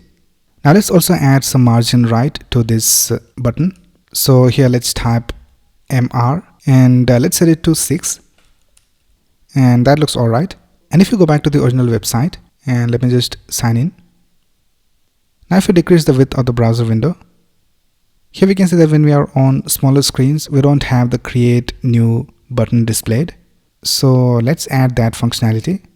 Here let's type hidden, and we'll just display it for medium screens or higher. So let's sign in, and let's go ahead and decrease the width of the browser window.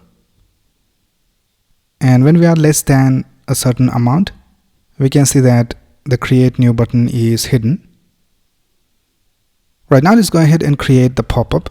So before that, let's go ahead and set the cursor to pointer for this image.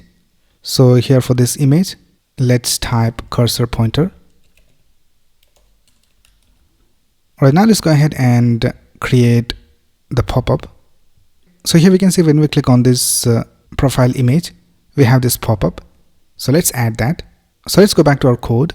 So here we have this div, and in this div we will add the pop-up. So the first thing we will do is we will position this div relative to this main container division over here. So here for this main division, let's go ahead and set the position to relative. And now let's scroll down, and here let's remove the hidden and let's tap position of absolute. And let's add a z index of 30, and let's set the right position to 0 and the top position to 20, and let's set the background color to white, and let's set the padding to 6, and let's add a shadow of large, and let's tap rounded MD for rounded corners, and let's set it to flex call, and let's add a gap of 2, and let's set the text to right, and we will have a minimum width of 160 pixels. And now let's go back, and here we can see we have the pop-up. Right now we just have this sign out button. So let's go back and let's add all the other elements. So let's go ahead and create a div, and this will be for the name. So let's type session, and if we have the session, in that we will have the user, and in that we have the name. And now we can see we have the name displayed. So let's go ahead and make it bold. So just type class name font bold. And the next thing we will do is add the dashboard link. So let's create a link element, and here let's type dashboard, and for the href let's type dashboard, and then we will have the create post link. So let's type link, and let's set the href to create post, and here let's type create post.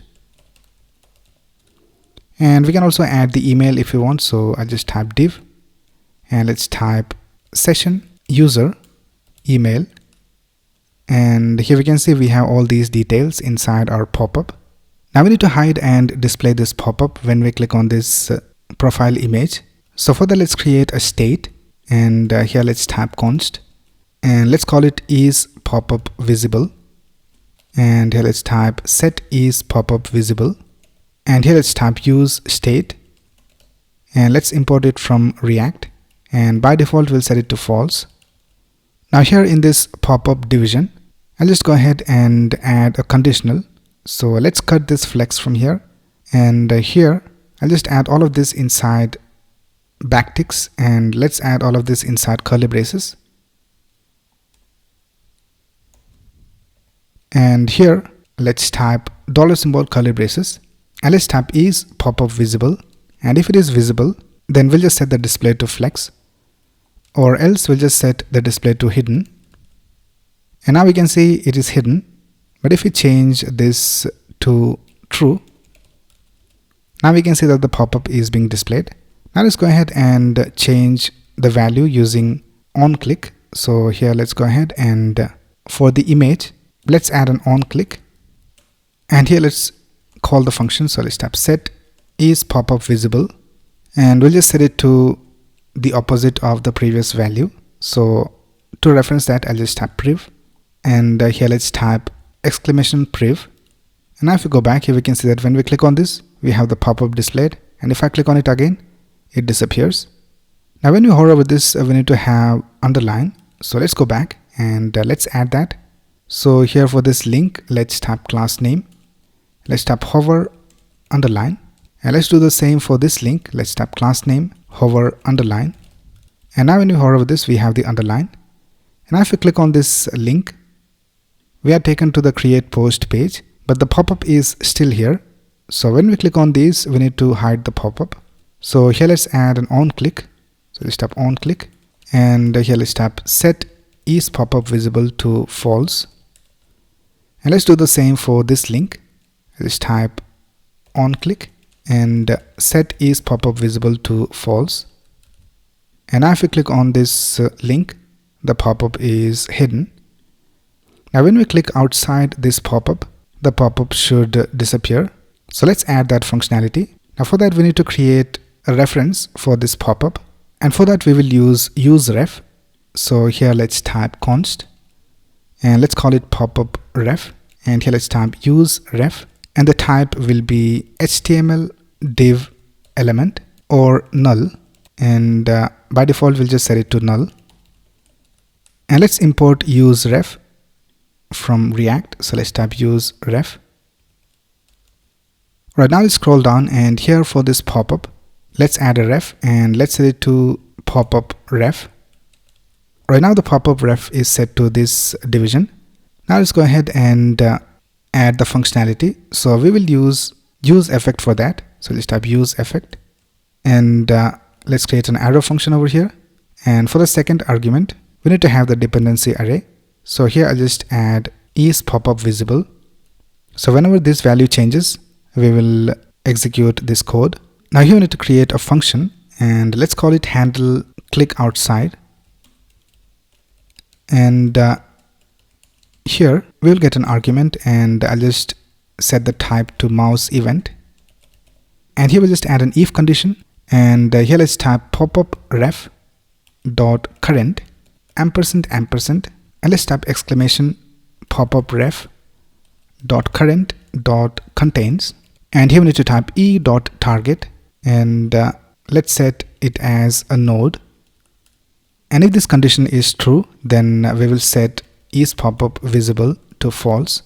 So let me just explain this line to you. Now here first of all we are checking whether the pop-up ref is set to a DOM element, and after that we are adding this condition which checks whether the click that occurred was outside the pop-up ref. So here we can see that we are getting the value from this e variable over here, and we are checking whether the user has clicked outside the pop-up ref. And if the condition is true, so if the user has clicked outside the pop-up, then set is pop-up visible should be set to false. Right now let's go ahead and add an event listener to the document. So let's type document dot add event listener, and let's listen for the click event. And here let's type handle click outside. And we'll also remove the event listener when the pop-up is not visible. So let's type if exclamation is pop-up visible document dot remove event listener click and handle click outside. Now in use effect you can use return to clean up our resources. So here let's type document dot remove event listener click handle click outside. So this code will make sure that our pop-up is closed when we click outside the pop-up. So let's go ahead and check it out. So here we have this profile image. Let's click on it, and we have the pop-up displayed. Let's click outside and the pop-up disappears. So it is working alright. If we click inside the pop-up, it doesn't disappear. So everything is working alright. And let's click on sign out, and here we have the sign in button. Now in this video we will set up Prisma. So let's get started. Right here I'm in my source code, and let's go to the terminal and let's install Prisma. So I'll just stop the server. Now the first thing we will do is type npm i-d Prisma. So this will install Prisma as a dev dependency. So let's press enter. Right, Prisma has been installed. Now let's go ahead and install Prisma client to use in our application. So let's type npm i@prisma/client. Right now if you go to this package.json file, here we can see we have Prisma client and Prisma installed. Now the next thing you need to do is run this command called npx prisma init. And now we can see that we have this new folder created called Prisma, and in that we have this schema.prisma file, and here we have some code written. And if you go to the environment file, here we can see that we have some code added by Prisma, and here we have the database URL. So we need to change this to our database URL. And right now it is set to PostgreSQL, so let's go ahead and change it to MongoDB. So here for the provider we need to change this to MongoDB. And now we need to add the database URL over here in this database URL environment variable. So first of all, let's create a database. Right, so here I have logged into my MongoDB Atlas. So you can just search for MongoDB Atlas and create a free account and log into the account. Now here the first thing you need to do is create a new project. So let's go over here to new project. And let's name the project Tech News. and let's click on next, and let's click on create project. And here we can see our project has been created. So let's click on create a deployment, and here we have these options you can select. I'll just select the free option, and let's leave all of these as it is, and let's click on create. And here we have the username and password. So I'll just set the username to GTCoding, and I'll just copy this password from here, and I'll just paste it over here. And let's go ahead and click on create user. And now here we need to add the IP address. So here I'll just type 0.0.0.0/0. Now this will allow us to connect to the database from anywhere. So let's click on add entry, and let's click on finish and close. Right now let's click on connect. Right now let's click on drivers, and let's copy this connection string. So let's click on copy, and let's go ahead and add it over here. So I'll just delete this, and let's add our connection string. And here instead of this password we need to add this password. So let's cut it from here, and let's add the password over here. Right now we have set up the database URL. Right now the next thing we will do is we will add the Prisma adapter to our Next Auth. So here we have the route file for Next Auth, and here let's add the adapter for Prisma. Now for that we have to first of all install the package. So here let's type npm I, and here you have to type @auth/Prisma adapter, and let's press enter. Right now let's go ahead and import it over here. So let's type import Prisma adapter from @auth Prisma adapter, and here we need to type adapter, and we need to set it to Prisma adapter, and here we need to add the Prisma connection. So first of all let's write the code for connecting using Prisma. So let's go to the root of our application, and here let's create a new folder called lib, and in that we'll create a new file called prismadb.ts, and here let's write the code to make a Prisma connection.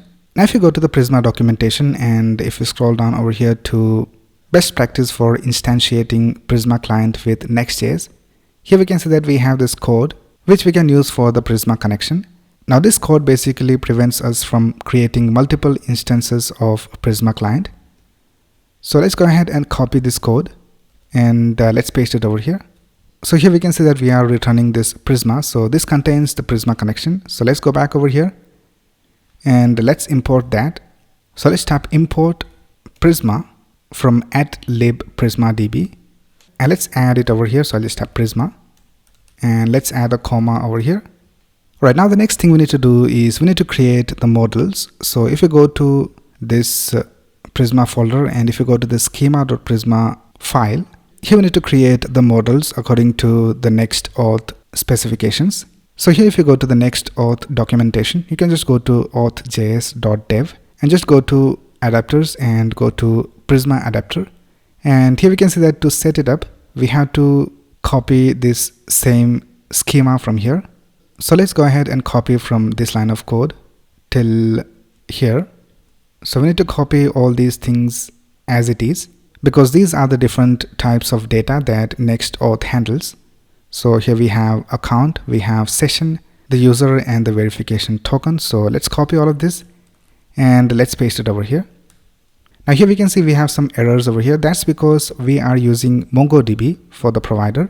So if you go back to the documentation, and if you scroll down, here we can see that for MongoDB we need to make some changes. So here we can see for all the IDs we need to add this type of code, because in MongoDB the ID is set to object ID, and we have to map the ID to _ID, because IDs are called _ID in MongoDB. So let's go ahead and copy this, and wherever we have the ID we need to replace it. So let's paste it over here, and let's do the same for this ID, and let's do it for this ID, and I think that's it. Now here we can see for user ID it has this warning. So here we have to type @db.objectID, and here for all these db text we have this error. So here we can see that for all of that we need to change it to db string. So let's select all of these db text, and let's change all of this to db string. Right now, let's scroll down and let's see whether we have any errors. So here for the user ID, let's type at db.objectid, and here we can see we have this error because it says MongoDB requires exactly one ID. So I'll just go ahead and copy this and let's add it over here, and that solves the error. So with that, we have set up our models and we have also set up the Prisma adapter. Now this doesn't make any changes in our MongoDB. So if you go over here to the database and if you click on browse collections, here we can see that right now we don't have any databases or collections. Now to add these to our database, we have to go over here to the terminal, and here we have to type this command npx prisma generate, and then we have to type npx prisma db push, and let's press enter. Now here we have this error and it says that we have provided an invalid database string. So let's go to the environment variables, and here we need to add the database name. So here let's name it tech news. Right now let's go ahead and try it again.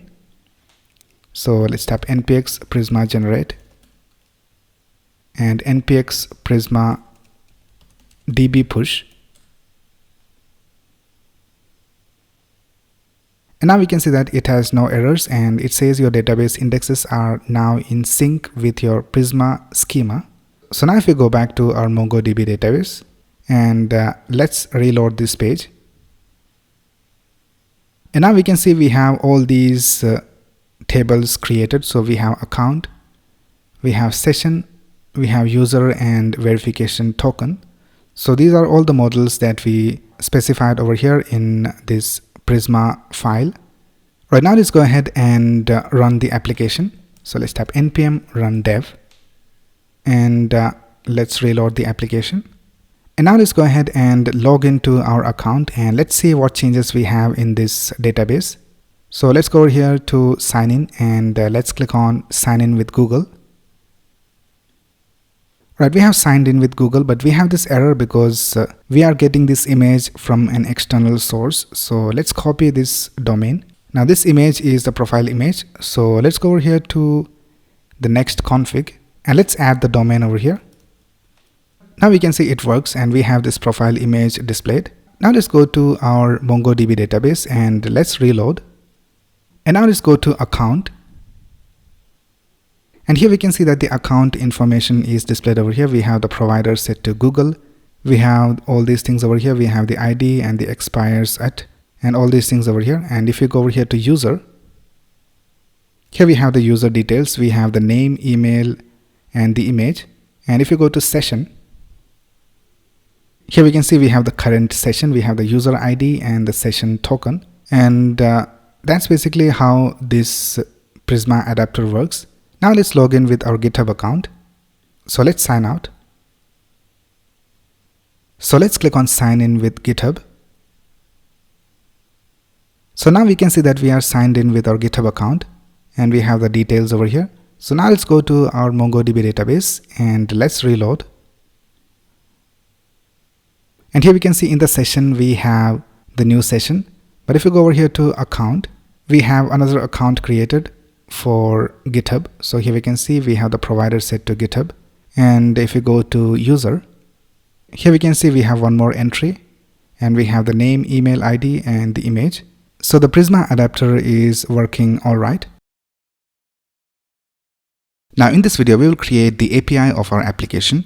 So here we can see that we have all these posts displayed over here because if you go over here to /API/posts, and if I press enter, here we can see that our API provides all these post details in a JSON format, and we are just using this data to create this list of posts over here. Now in the same way, we also have API routes for categories. So if we go over here to /API/categories, here we can see that all the categories are displayed over here in this JSON format.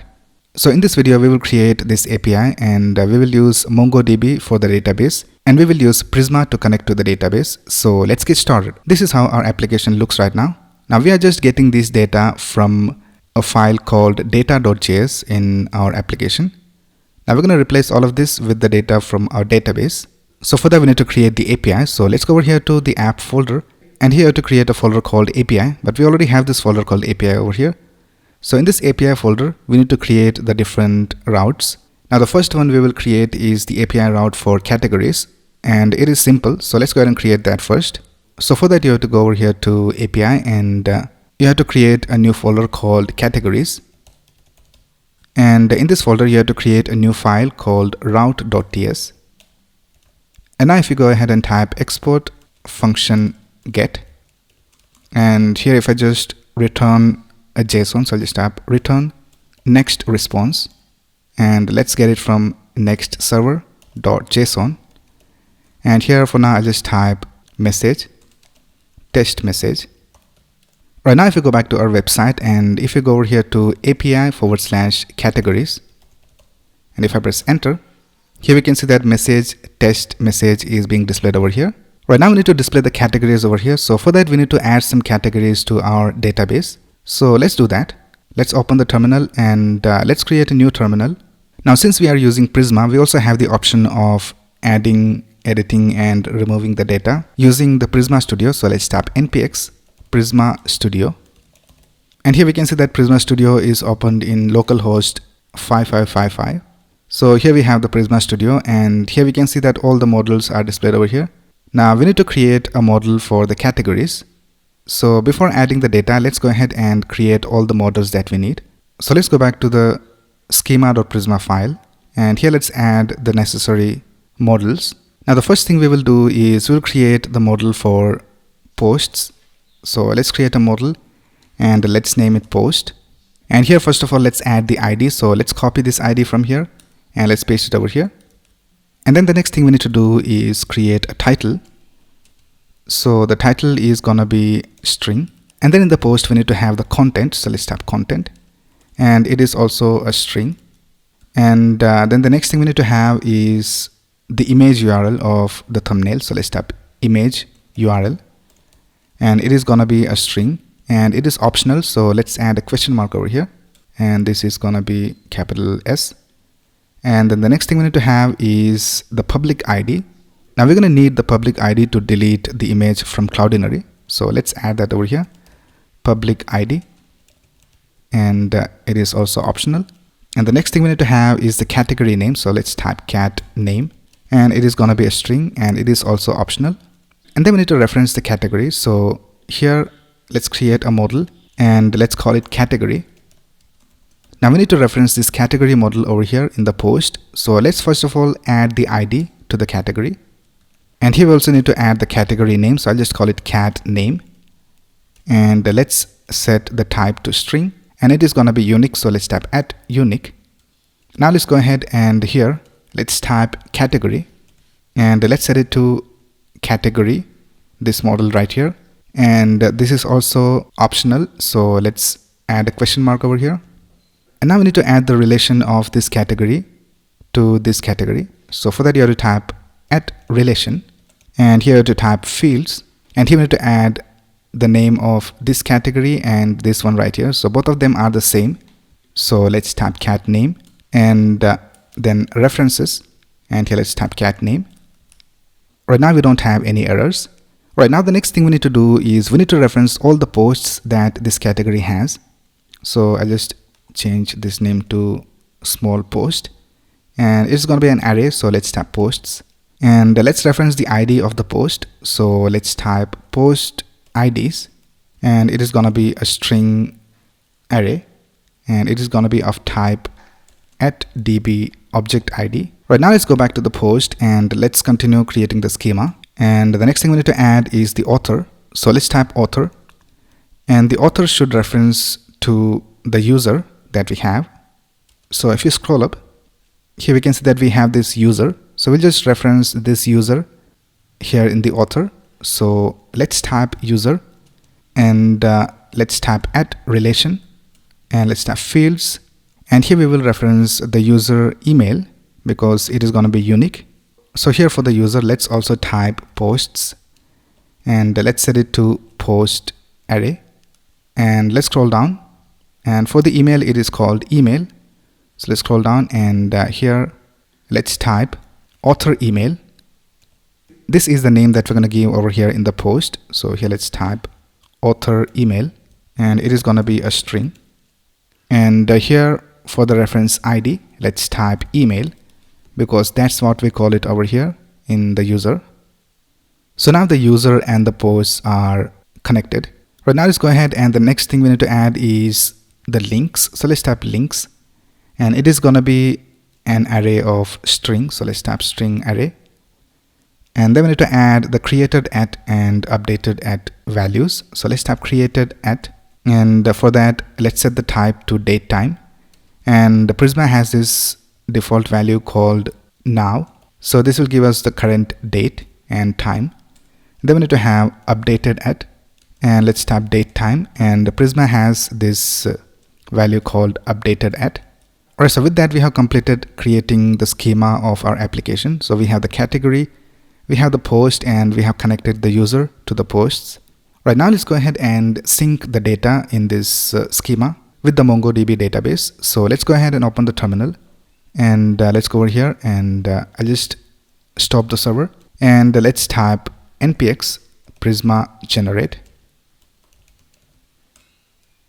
and then we need to type npx prisma db push.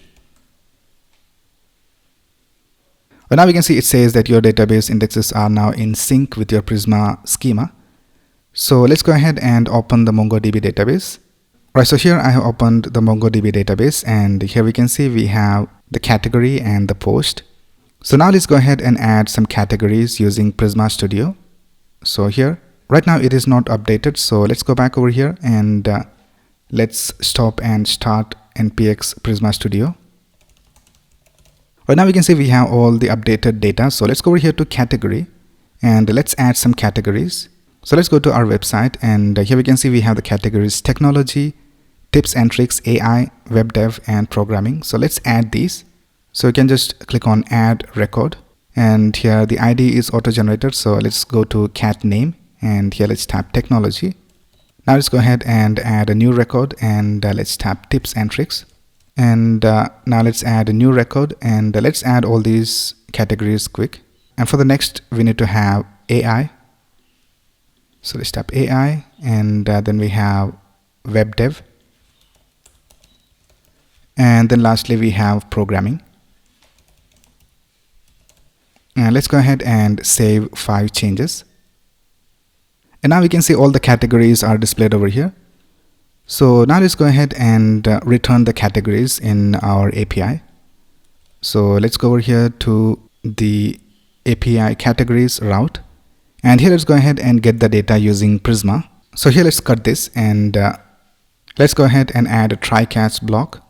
And here for the error, let's type return next response JSON, and let's type something went wrong.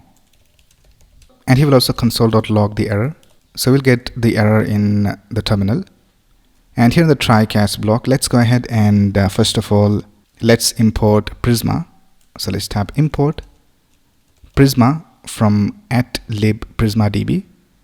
And here let's type await prisma.category.findMany. So this will get all the categories, and let's store it inside a constant called categories.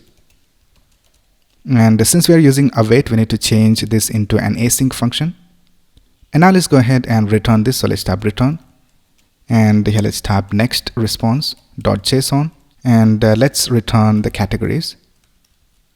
Right now let's go back to the terminal, and let's start the application. I'll just type npm run dev, and let's go back to our website. And now if we refresh this page, here we can see that all the categories are displayed over here. Right, I have installed an extension called JSON Formatter so that this data is being displayed in a better way. Right now, the next thing we will do is we will create the route for the posts. So let's go ahead and let's create a new folder in the API folder called posts. And in that, let's create a new file called route.ts. And here, first of all, let's write the code for adding the data to the database. So let's type export async function. And we're going to need a post method, so let's tap post. And we're going to get a request, and let's call it req, and let's give it a type of request.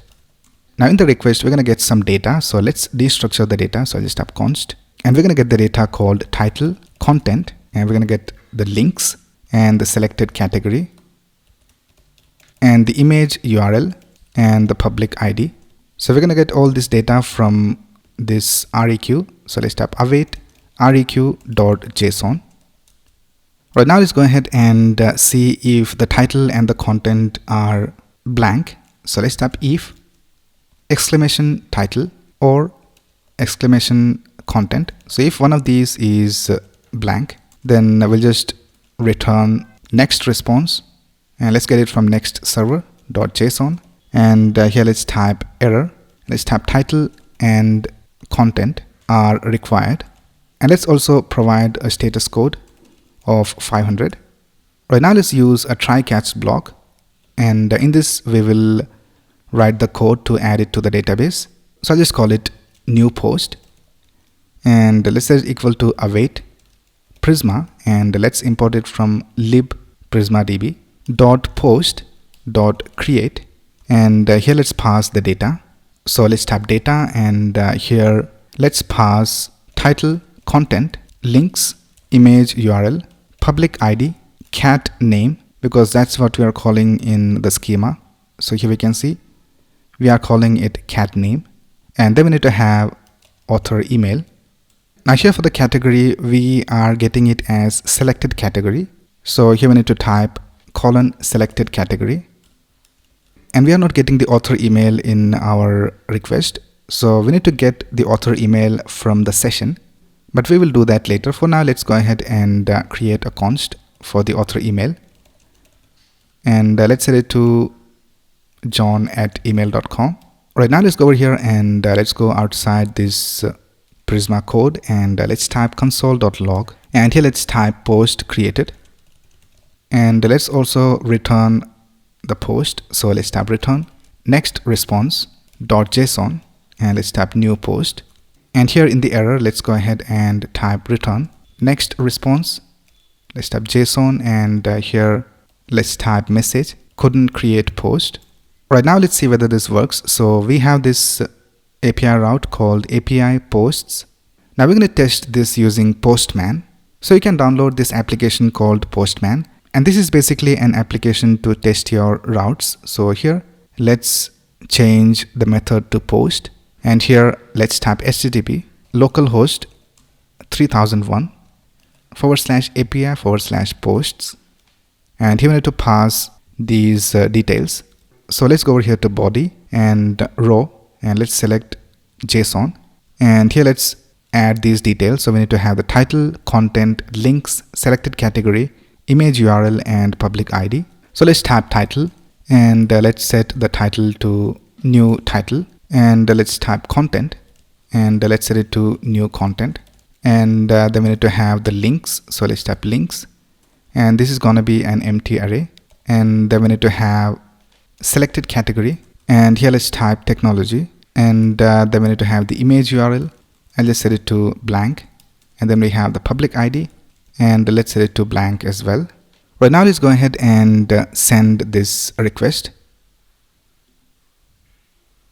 and here we can see that we have this response of 200 OK, and here we have this post returned, and we also have the updated @ and created @. So now if we go back to the database, and if I go to post, and let's reload this page, and here we can see that the post is being displayed. We have all the data. We have new title, new content, and all this data over here.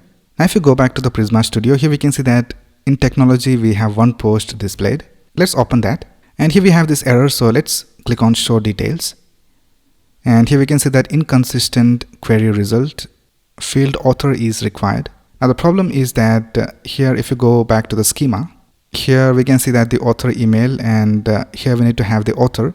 So the author is set to the email, so we need to add the email that already exists in the author. So let's go back to MongoDB, and I'll just edit this author right here. Later we will do all of this using the author from the session, but for now let's go ahead and change this to an author that we already have. So let's go to user, And here we have two email IDs. So let's add one of these. I'll just add this one right here. So let's copy this and let's go back to post. So let's paste it over here and let's click on update. And now we can see that the author has been updated. So let's go back to Prisma Studio and let's reload this page. And let's click on post. And here we have the post displayed. We have the new title, new content, and all of those things displayed over here. And if you go back to post, here we can see we have the category and we also have the user. So let's click on the user. And here we can see we have the details of the user displayed. We have the name, email, and the image. And if you go to category, we have the selected category displayed over here. So everything is working all right. Now let's go ahead and write the code for displaying all the posts. Here if you go to API posts, we should get all the posts displayed over here. So for that, let's go back and let's go to the route file. And here let's create a get method. So let's tap export async function get. And here let's tap try catch. And here let's tap const and let's call it posts equals await prisma.post.find many. So this will get all the posts. Now in this post, we also need to get the author name, because if we go back to our website, here we can see that we need to display the author name when we display the post. Now the author name is inside another model called user. So if you go over here to post, here we can see we have the author email, but we need to get the author name. So we need to include this user from here. And from that, we need to get this name. So for that, you have to add an include over here. So let's tap curly braces, include. And here for the include, let's add another curly braces and let's tap author. And here let's type select. And then we need to type name true. So now what this will do is it will get all the posts and also include the name from the author. Now let's also sort the posts in a descending order so that the latest post is displayed first. So here after the include, let's tap order by and let's set it to created at descending. So this will get the posts in a descending order based on the created at value. Right now let's go ahead and return next response.json and let's tap posts. And here let's type return next response.json and let's type message some error occurred. And let's set a status code of 500. And here let's also console.log the error for our terminal. So let's tap error. Right now let's go ahead and test this out. So let's go back to our website and let's reload this page. And now we can see the posts are displayed over here, and we also have the author, and in that we have the name, and we have the name displayed over here. Right now let's create one more post. So let's go over here to postman and let's change these details a little bit. So I'll just type new title 2 and the new content 2. And before sending this, let's go back to our code, and here I'll just change the email to the email that we already have. So let's type GTCoding0@gmail.com and let's save it. And let's go back and let's send. And here we have this response. So let's go back to our website and let's reload this page. And here we can see we have the second post displayed. Now the next thing we will do is we will get the post based on the ID. So here in the URL we will pass the ID. So for example, if you pass this ID, then only this post should be returned. So let's do that. Let's go back to our code, and here in the posts we need to create one more folder, and you can name this anything you want. So I'll just name it ID, and you have to add square brackets before that. So let's type square brackets ID and let's press enter. And in that we need to create a new file called route.ts. Right now let's go ahead and type export async function, and we need to have a get function, and here we need to get the params. So the first argument is the request. So I'll just type req and let's set the type to request. And then the next argument is params. So let's destructure params, and for the type let's type params colon ID of type string. So this is our params, and let's go ahead and return next response, and let's get it from next server.json. And for now I'll just type hi, and let's go ahead and first of all console.log the params, and let's see whether we are getting the ID. So let's type const id equals params.id. Now you need to add the same name that you have over here for this folder. And let's type console.log id, and let's open the terminal. And now let's go ahead and get this id. Let's copy it and let's paste it after posts. And now we can see it says hi, but if you go to the terminal, here we can see that the ID is being displayed. So we have 651. So we have the same ID over here. So the ID is being received correctly. So now let's go ahead and get the post based on this ID. So let's remove this console log and let's type const post equals await Prisma, and let's import it from libprismadb dot post dot find unique. And here we need to pass the ID. So let's type where ID, and let's go ahead and return the post. And we'll just go ahead and add all of this inside a try catch block. So let's cut this from here and let's paste it over here. And here in the catch, let's type return next response.json message couldn't fetch post. And let's also get the error message in our server. Right now, if we go back to Postman and let's create a new route. So I'll just copy this and let's paste it over here. And here we need to add the ID. So let's type / and let's get an ID. So let's go over here and let's copy this ID and let's paste it over here. And let's click on send. And here we can see that the post is being returned. We have the new title to post. Now if you go back and if we get the other ID, so let's go ahead and get all the posts. So I just remove this ID and let's click on send, and we have all the posts. So let's select the second post, which has an ID which ends with 4DE. So let's copy this and let's paste it over here and let's click on send. And now we can see we have the post displayed over here based on the ID. Right now, the next thing we will do is we will add the functionality of editing the content. So here, let's create a new function. Let's call it export async function, and we will use the method put. So let's tap put over here, and we'll also get some request. So let's tap req and let's give it a type of request. And then we also need to get the params. So let's copy the same thing over here and let's paste it over here. And now let's go ahead and extract all the details from this request. So let's tap const and we get the title, content, links, selected category, image URL, and public ID. And we get all of this from req.json. And now let's get the ID. So let's tap const id equals params.id because we have named the folder ID. And then let's add a try catch block. And here in the try, let's type const and let's call it post equals await prisma dot post dot update. And here we need to add a where. And here in the where, we need to type the ID because we will update the post based on the ID. And then we need to type data. And let's add the data over here. So we need to add title, content, links, cat name, and it is going to be selected category. And then we have image URL and public ID. Right now, let's go ahead and return next response.json post. And here in the catch, let's go ahead and type return next response.json message error editing post.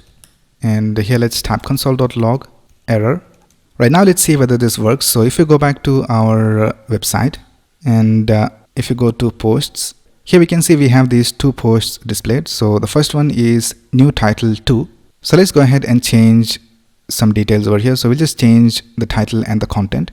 So let's go back to our postman and here let's select this ID. So let's copy this and let's paste it over here and let's change the method to put. And here in the body, let's tap raw JSON and let's go ahead and copy the data that we have over here. So let's copy this and let's paste it over here. And here I'll just make some changes. So I'll just tap new title updated. And here also let's tap new content updated. And let's go ahead and click on send.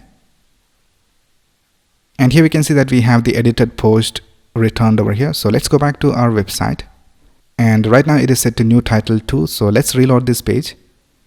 And now we can see it says new title updated. So the edit post functionality is working all right. Now let's go ahead and add the delete functionality. So let's go back to our code. And here let's type export async function. and we need to use the delete method. So let's type delete, and here also we get the request and the params. So let's copy this and let's paste it over here. Right now let's go ahead and type const id equals params dot id, and now let's add a try catch block, and here let's type const post equals await prisma dot post dot delete, and here let's type where id. So we will delete the post based on the id, and let's type return next response dot json, and let's return the post which was deleted, and here in the catch let's type return next response dot json, and let's type message error deleting the post, and here let's type console.log error.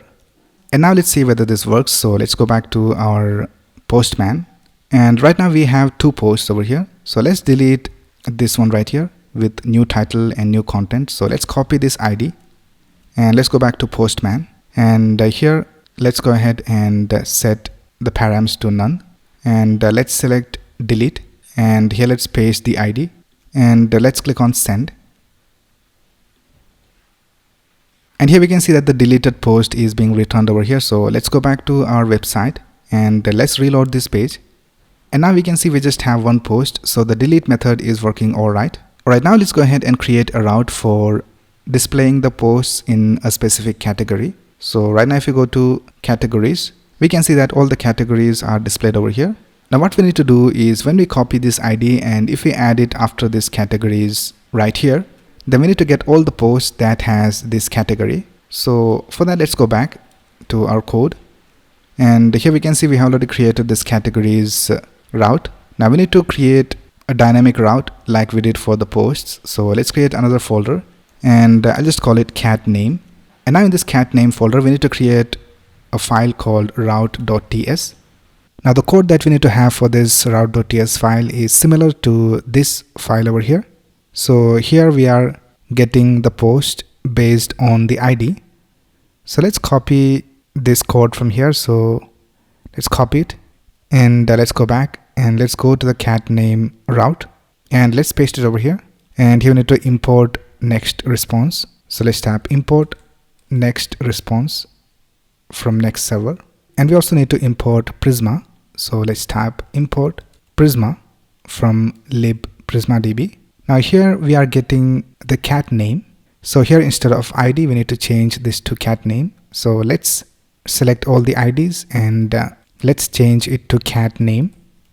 And now here instead of post, we need to type category. Now here with the category, we also need to get the posts of that category. So if you go back to Prisma Studio and if we go to the category, here we can see that in the category we have this post relation.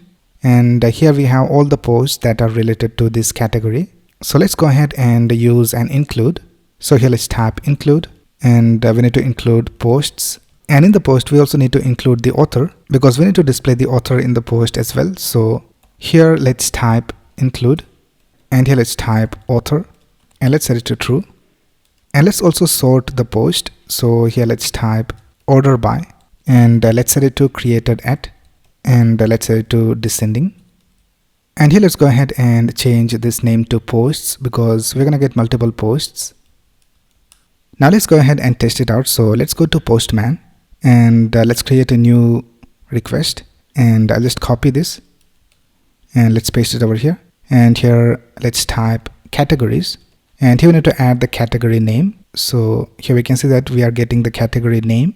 So let's go ahead and first of all, let's get all the categories, and here we can see all the categories are displayed. Now let's open this category name technology. So let's copy this and let's paste it over here, and let's click on send. And now we can see that the technology category is displayed over here, and we also have the posts, and in the posts we also have the author. So all the details are being displayed over here.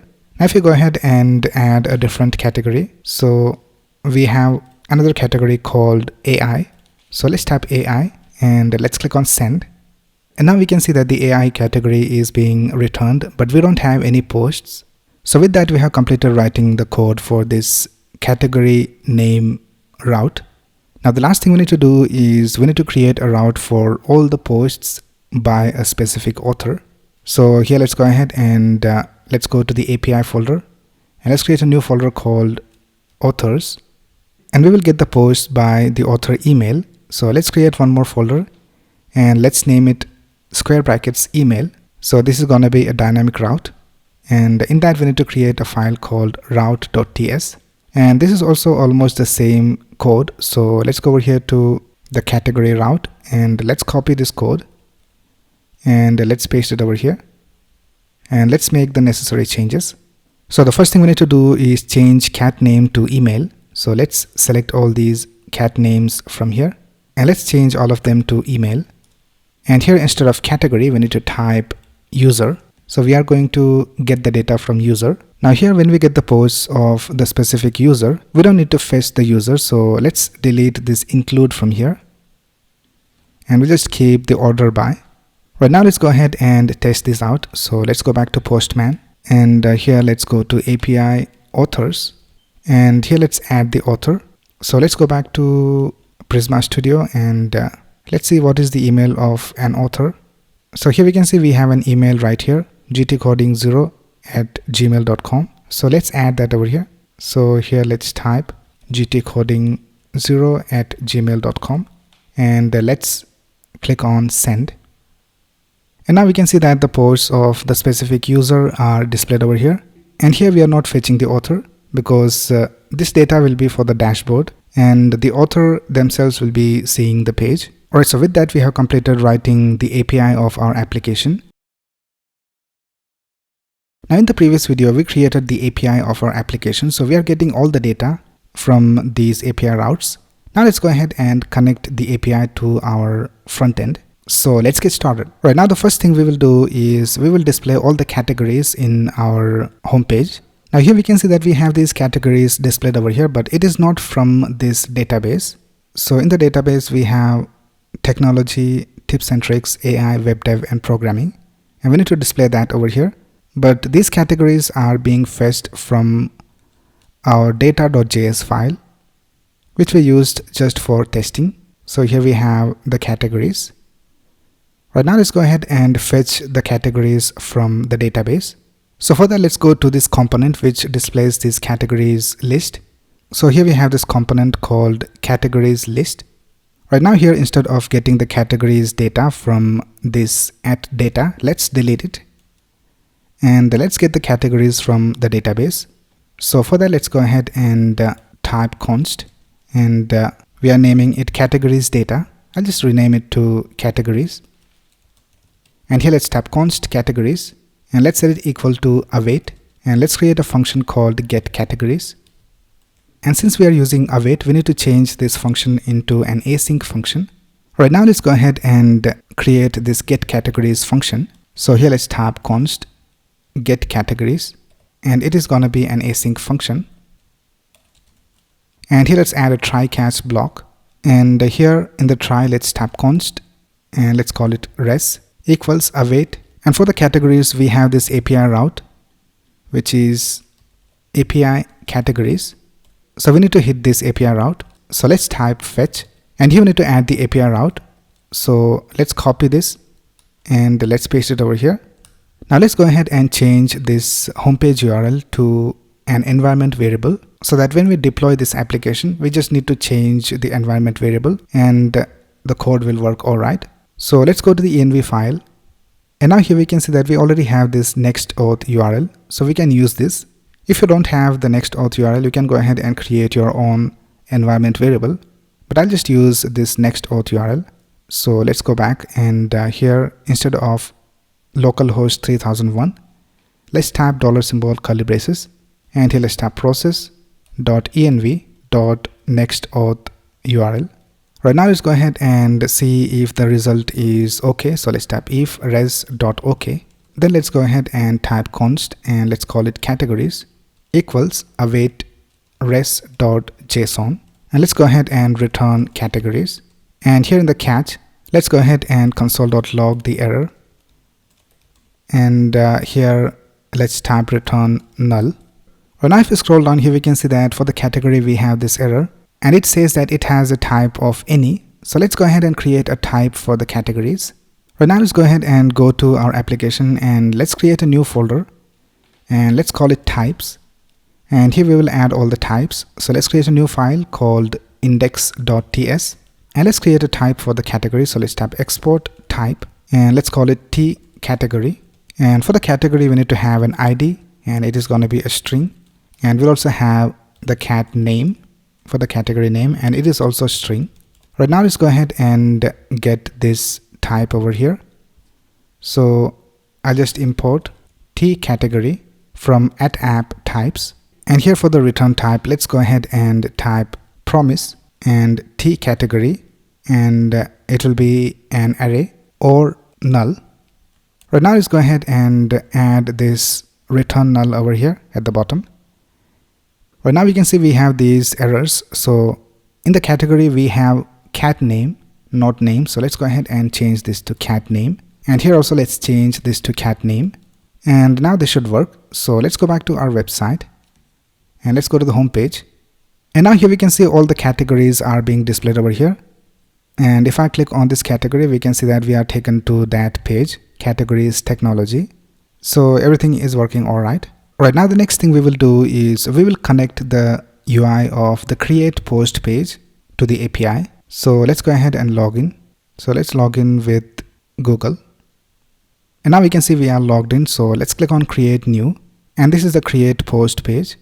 Now let's go ahead and connect this UI to our API. So when we click on create post, this data should be stored to our database. Now before doing that, let's go ahead and go to the API route. So here we can see for posts we have this API route, and this is the route for adding the data. Now here, before executing all this code, let's go ahead and check whether the user is authenticated. So for that we will use get server session from Next Auth. So let's go ahead and import get server session from Next Auth next, and we also need to import auth options. So let's tap import auth options from this route.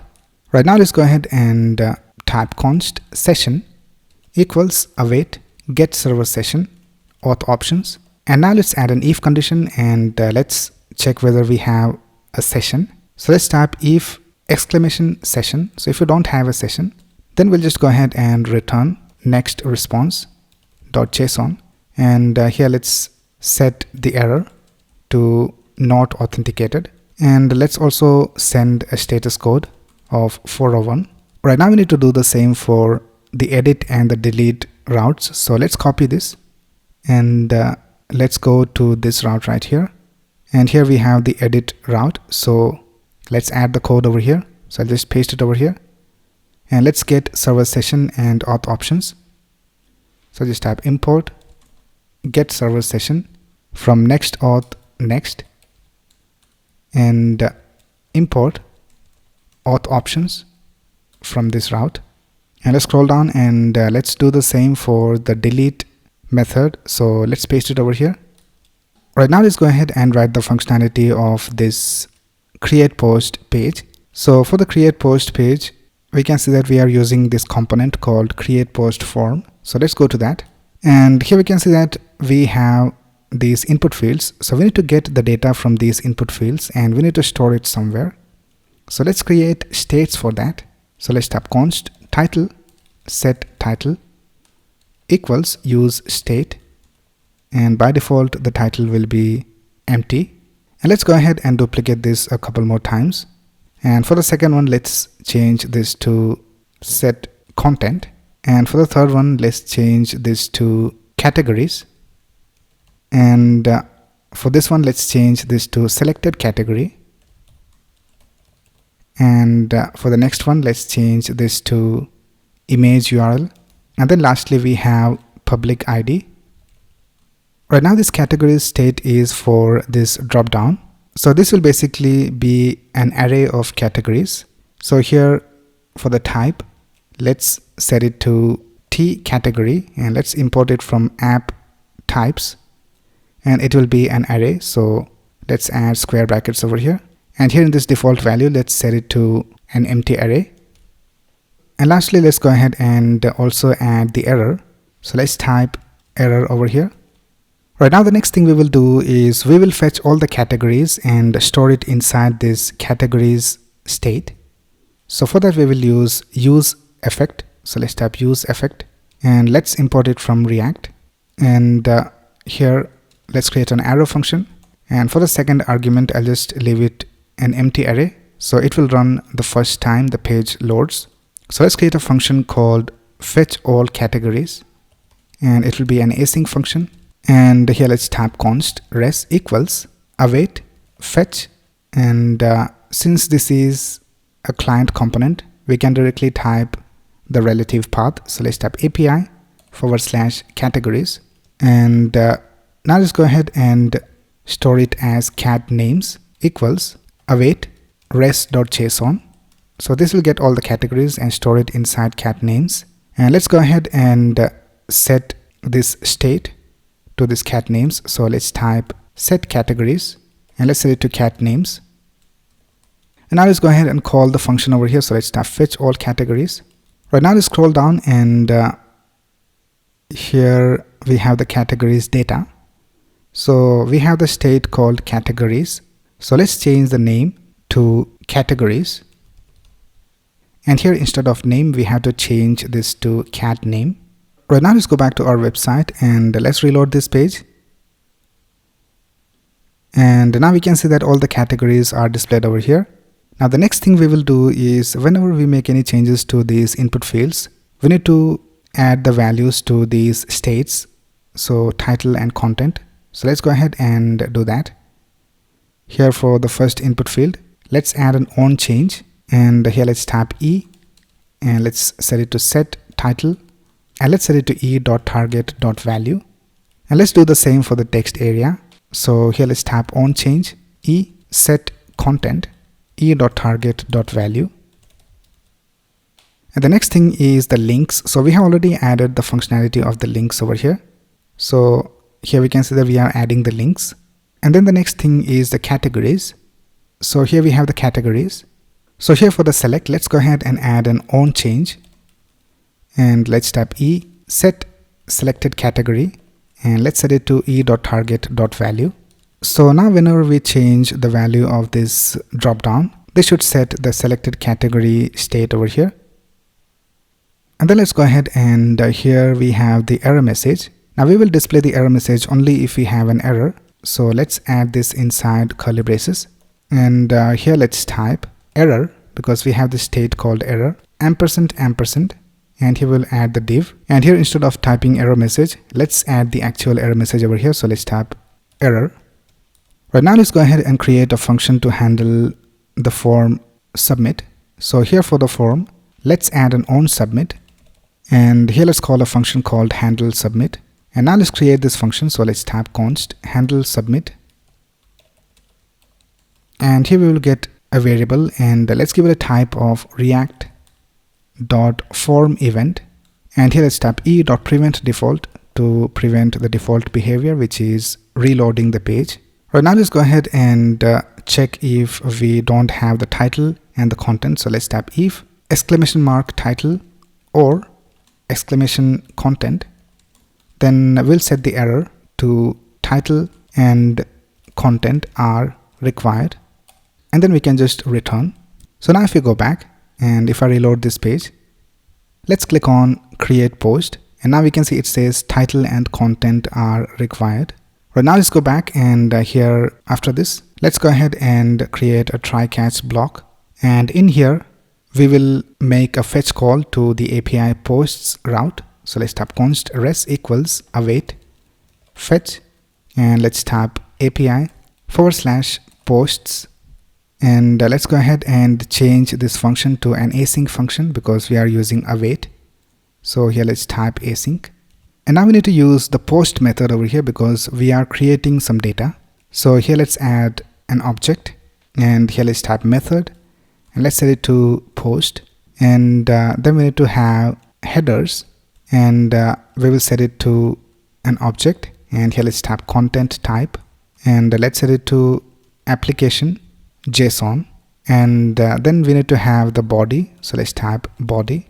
And we need to convert it to JSON. So let's type JSON.stringify. And here let's pass all the data that we need. So we need to send the title, the content, the selected category, the links, image URL, and public ID. So here let's type title, content, links, selected category, image URL, and public ID. And here let's go ahead and check if the result is okay. So let's type if res.ok. Then we'll just go ahead and redirect to dashboard. And here in the catch, let's go ahead and console.log the error. So here for redirecting, let's go ahead and import use router. So here let's type import use router from next navigation. And here let's type const router equals use router.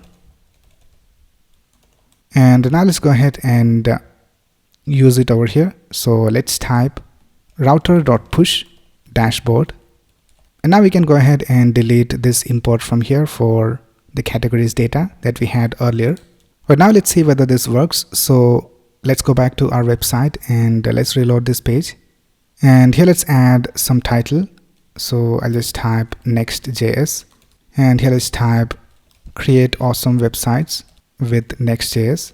And here let's add some links. So I'll just type http google.com. And let's add one more link. Let's type https youtube.com. And let's click on add. And let's select a category and let's select web dev. And now let's click on create post and let's see whether we are redirected to the dashboard. And here we can say we are redirected to the dashboard. And let's go to Prisma Studio and let's go over here to posts. And here we can see we have a new post, Next.js, create awesome websites with Next.js. And we have the category set to web dev and the user is set to gtcoding0@gmail.com. So the create post functionality is working all right. Now let's go back to the API route. So here in this API route, we can see that we are setting the author email as a constant value over here. So let's change this to the value from the session. So here, instead of adding the value directly over here, let's go ahead and type session, which we are getting over here. And in that we have user, and in that we will have the email. And let's get it as string. So now the correct author email will be added to the database. So let's go ahead and test it out. So right now the email ID is set to gtcoding0@gmail.com. So let's sign out and let's log in with the other account. So let's click on sign out. So let's sign in with GitHub.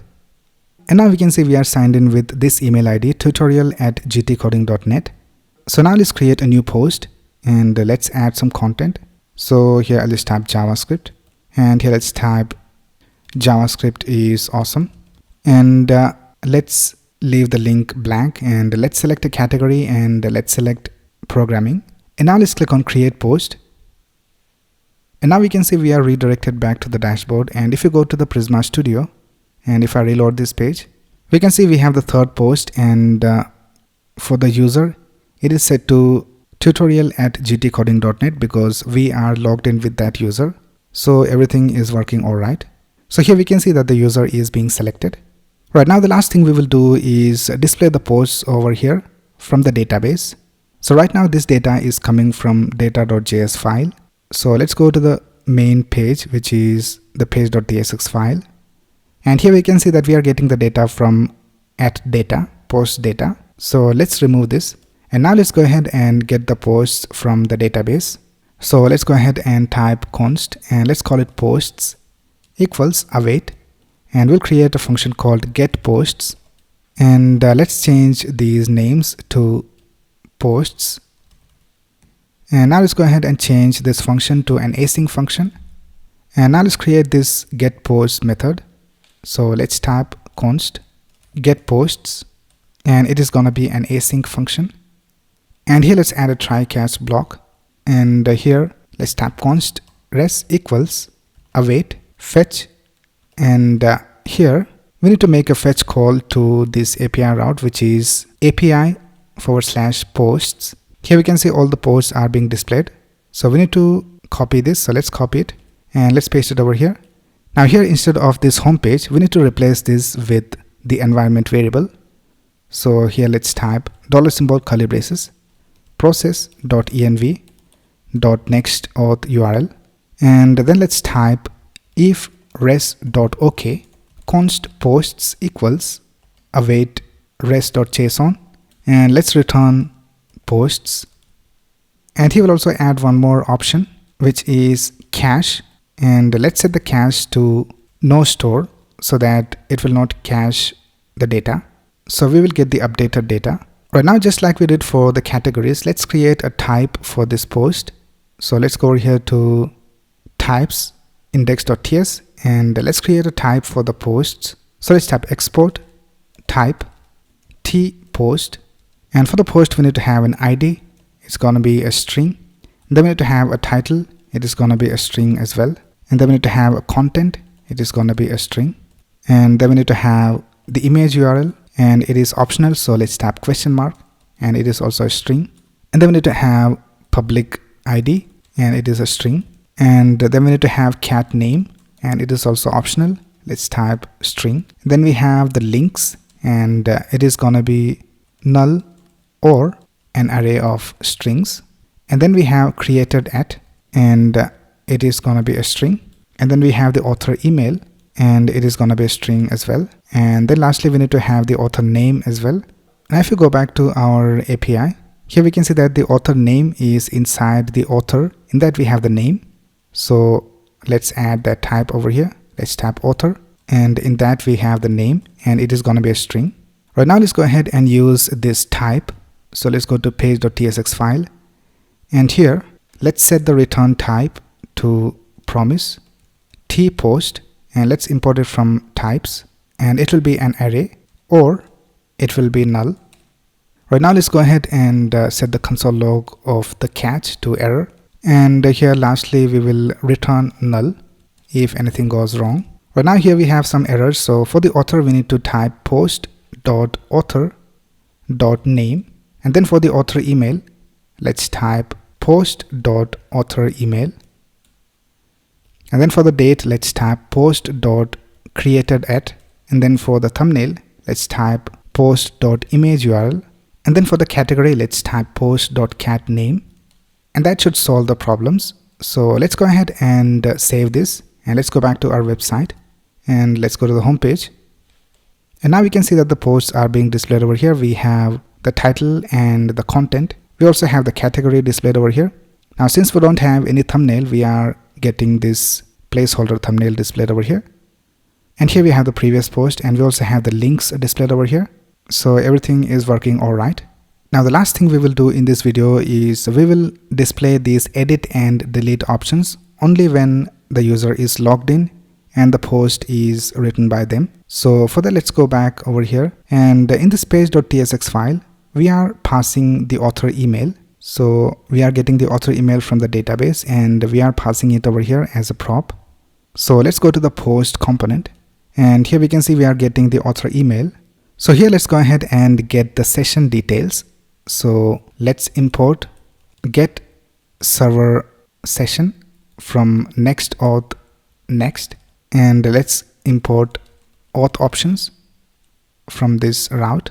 And let's scroll down, and here before setting the is editable constant, let's type const session equals await get server session auth options, and we need to change this into an async function.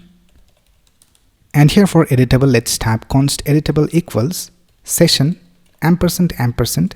So first of all we need to check whether we have a session, and if we have a session then we need to check whether the email ID of the session matches with this email ID. So let's type session.user.email equals author email, and if it is true then the is editable constant will be set to true, or else it will be set to false. And here we are adding the condition. So if it is editable, then we will display this delete and edit buttons. So let's go back, and here we can see we have the edit and delete buttons. Let's scroll down, and here we don't have the edit and delete buttons because this post was not written by us. And now let's log out, and for these two other posts we should have the edit and delete buttons because they are by the other user. So let's log out, and here we can see when we log out we don't have the edit and delete buttons for any of these posts. So let's log in with our Google account, and let's go to the home page. And now we can see for this first post we don't have the edit and delete buttons, but if we scroll down, for the second one we have the edit and delete buttons, and even for the third one we have edit and delete buttons. Right now let's fix an issue that we have over here. So we don't have the date displayed over here. So here we can see that we are getting the date over here and we are adding that over here. So let's go to the page.tsx file, and here we are setting the date to create at. We need to change this to created at. So we need to change it over here in the types as well. So here we need to change this to created at. Let's do the same over here, created at. And now let's save this and let's go back. And now we can see that the date is being displayed over here. Now let's also display the date in a better format. So let's go to the post component, and here let's type const date object, and let's create an object. So let's type new date, and let's create the date from the date that we get from the database. So here let's type const options, and for the type I'll just type intl dot date time format options, and let's create this object. So let's type month, and the month should be set to short, and then we have day, and it'll be set to numeric, and then we have the year, so it'll be set to numeric as well. And now let's go ahead and create a const called formatted date, and let's set it equal to date object dot to local date string, and here let's type enus, and let's pass the options over here. And here instead of date let's add formatted date. And now let's go back, and here we can see that the date is displayed in a better format. Right, so that's basically it for this video. Now in the previous video we started connecting our UI to the API, and we have created the home page. So here we can see that all these posts are coming from the database. Now in this video let's continue connecting our UI to the API. So let's get started. Now the first thing we will do is we will connect the dashboard page. So if you go to the dashboard, we need to get all the posts that are written by the logged in user. So let's go ahead and sign in, and let's sign in with Google, and here we can see that we are redirected to the dashboard. Right now let's go ahead and display the posts that are written by the current user. So right now all these posts are coming from the data.js file. So let's go back to our code and let's go to the dashboard page. So here we have the dashboard, and here we have this page.tsx file, and here we can see that we are getting the data from post data. So let's go ahead and delete this import, and now let's create a function called getPosts, and we will get the posts based on the email. So let's go ahead and extract the email from the session. So let's type const email equals session user email, and here let's go ahead and create a posts array, and by default we'll set it to an empty array. And now let's go ahead and call this function. So I'll just store the results inside the posts, and let's type await, and now let's go ahead and create this function. So let's type const get posts, and here we'll get the email, and here let's add a try catch block, and here let's type const res equals await fetch, and let's go ahead and perform a fetch call for this API right here, author's email. So if you go back to our website, and if you go to API authors, and if I add an author over here, now here we can see all the posts by this author are displayed over here. So let's go ahead and copy this URL, and let's paste it over here, and let's change this into an async function, and this email is gonna be a string. So let's type string, and here instead of this home page let's add the environment variable. So let's type $ curly braces process.env.nextAuth URL, and here instead of this email ID let's get the email from here. So let's type $ curly braces email, and now if you go back to our result we can see that we get the details of the author, but we just need to have the posts. So we have this array called posts. So let's extract that. I'll just type const, and let's destructure posts from await res.json, and now let's go ahead and return posts, and here in the catch let's go ahead and return null. Now here for get posts we need to pass the email ID. So let's type email, And now we can see it says that email can also be undefined. So here let's add an if condition and let's check whether the email is available. And if the email is available, then we'll just call this function. Right now, let's go ahead and change this post data to posts, and let's map through all the data. And here let's go ahead and add the type. So let's type T post. And now we can see that we need to make some changes. So for the author, we need to type post.author.name. And for the author email, we'll just type post.author email. And for date published, we need to change this to, let's see what is the type. So we have created at. So let's add that over here, created at. And then for the thumbnail, we need to change this to image URL. And then for the category, we need to change this to cat name. And I think that's it. So let's go back to our website and let's go to the dashboard.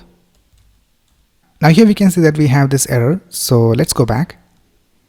And if you go to the route, here we can see that we are not including the author in this author's route. So let's go back to the dashboard, and here we actually don't need the author because in the dashboard we are not displaying the author. So let's go ahead and set this author to an empty string. So now let's go back, and now we can see that our posts are displayed over here, and the first post is Next.js and the next one is new title updated. Now let's log out and let's go to the other account. So let's sign in with GitHub. Now here we can see in the dashboard of this account, we just have one post. So the dashboard is working correctly. Right now, let's go ahead and add the functionality of the delete post button. Now for the delete post button, we have this component called deleteButton.tsx. Now for deleting, let's create a function and let's call it handle delete. And let's make it an async function. Now let's go ahead and call the function over here when we click on this button. So let's tap on click handle delete, and here the first thing we will do is we will display a confirmation screen. So let's tap const confirmed equals, and here let's tap window.confirm, and here let's add a question. So let's tap are you sure you want to delete this post? And now if the confirmation is true, then we will proceed with the deletion. So let's tap if confirmed. Let's go ahead and create a try catch block, and here we need to add the URL of the delete route. So here if you go to posts, and in that we have the ID. So here we have the delete route. So we need to go to API posts and we need to provide the ID, and then we can access this delete method. So let's go back to the deleteButton.tsx, and here let's tap const result equals await fetch, and here let's type API posts, and here let's add the ID. Now here we need to get the ID of the post. So let's go back to the post component, and here we have the delete button. So let's also pass the ID. So here we can see that we are getting the ID. So let's pass the ID over here as a prop. So let's type ID equals ID. And now let's go back to the delete button component, and here let's destructure the ID, and for the type let's type ID, and it is going to be a string. Right now let's go ahead and pass the ID over here, and then we need to add an object for the options, and let's tap method, and the method should be delete, and then we need to add headers. So let's set the headers to an object, and let's type content type application JSON.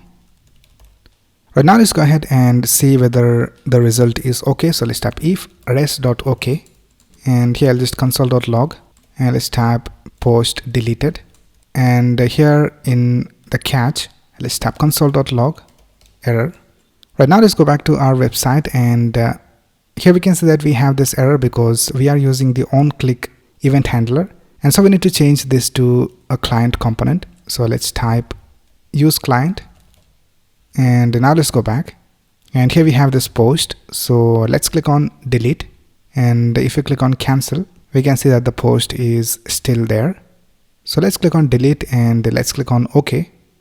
And now if we reload this page, we can see that no post created yet. So the deletion is working all right. If you go to the home page, we can see that the posts of the other users are displayed over here.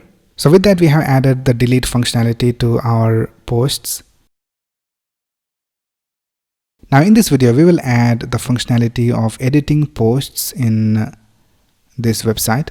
So here we can see we have these posts. Now when we click on this edit button, we should have these details displayed inside a form, and we should be able to edit it and update our posts. So let's get started. Now before adding the edit functionality, let's fix a problem that we have over here. So right now it says that posted by, and it doesn't display anything because we are not passing the author over here. So in the dashboard, if you go to our code here, if you go to the dashboard page, here we can see that for the author we are just setting an empty string. So let's go back to post component, and here let's check whether we have the author.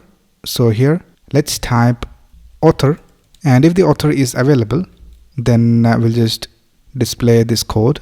So let's cut it and paste it over here, and let's add it inside a fragment. And now if you go back, here we don't have the author displayed, but we need to display the date.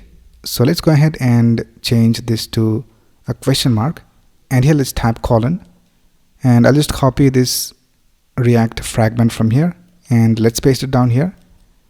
And when we have the author, we will display this code, and when you don't have the author, then I'll just type posted on, and here we will have the date. So now we can see it says posted on, and we don't have the author displayed over here. But if you go to the home page, here we can see that posted by the author is displayed. So it is working all right. Let's go back to the dashboard. And now let's add the edit post functionality.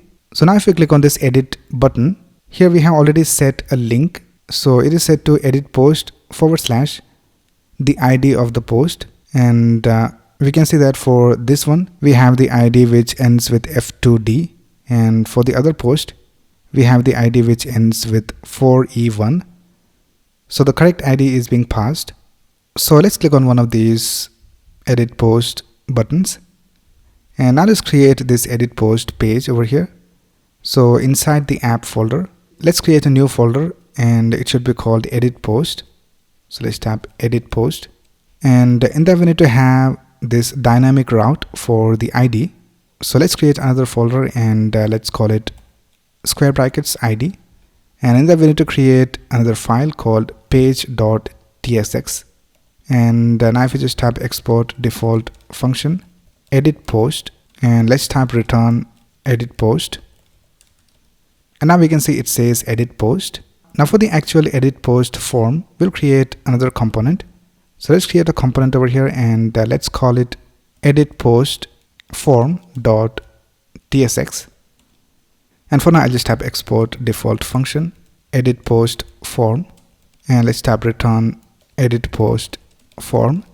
And let's go back to the edit post page, and here let's import the component. So I'll just type edit post form, and let's import it from components edit post form.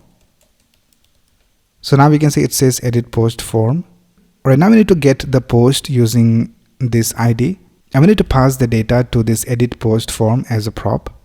So for that, let's create a function, and let's call it get post, and we'll create an async function, and here we will get the ID, and it'll be of type string, and for the return type, it'll be of type promise tpost, and let's import it from app types or null. And here let's add a try catch block, and here let's type const res equals await fetch, and we need to fetch this URL right here, which is posts ID and route. So let's go to this URL.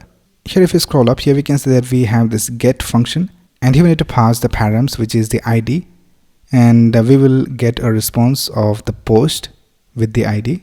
So let's go ahead and go back to the edit post page, and here let's type $ curly braces. For the home page, let's type process.env.next auth URL, and then let's type /API/posts/ and we need to pass the ID. So we are getting the ID over here in this function.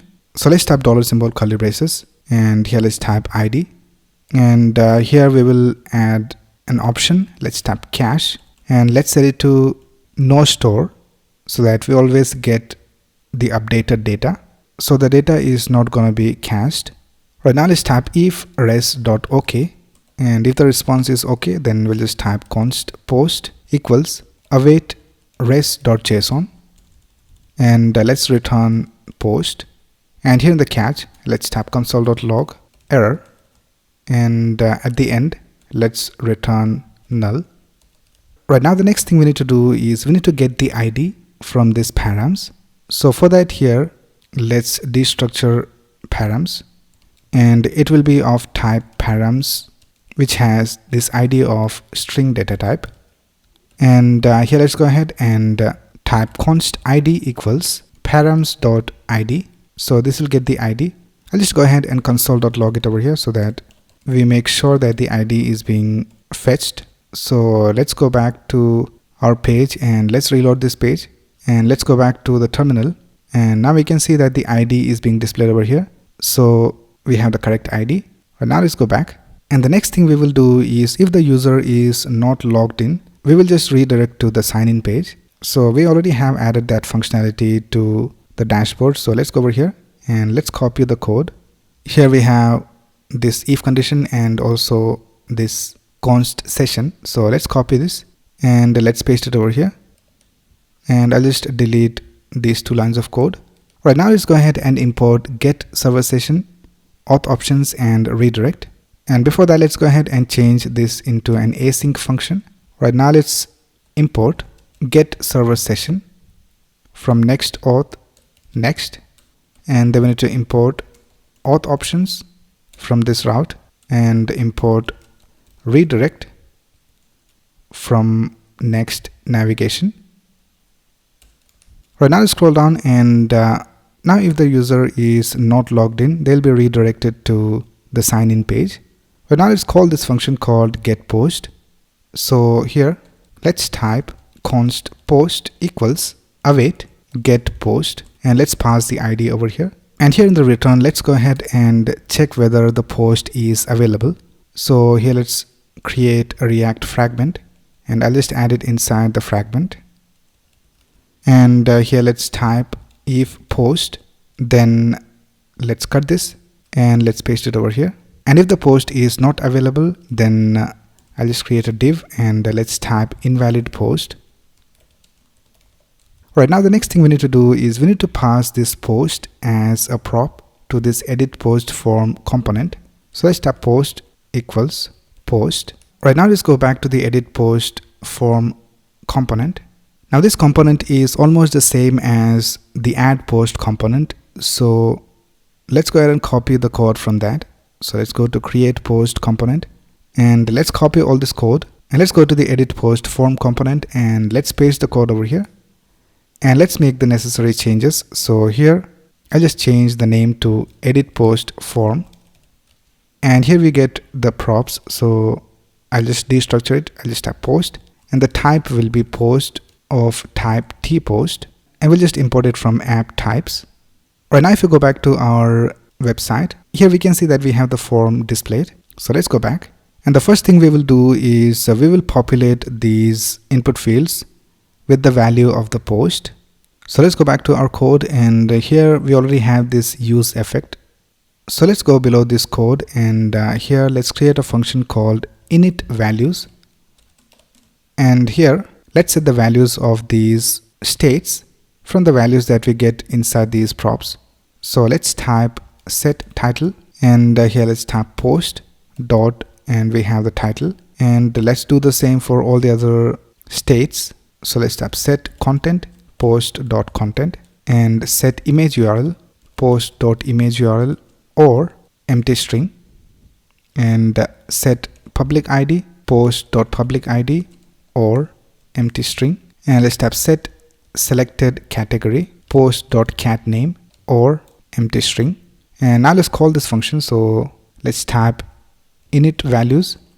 Right now here in the dependency array, let's add these values. So let's type post dot title, post dot content, post dot image URL, post dot public ID, and post dot cat name.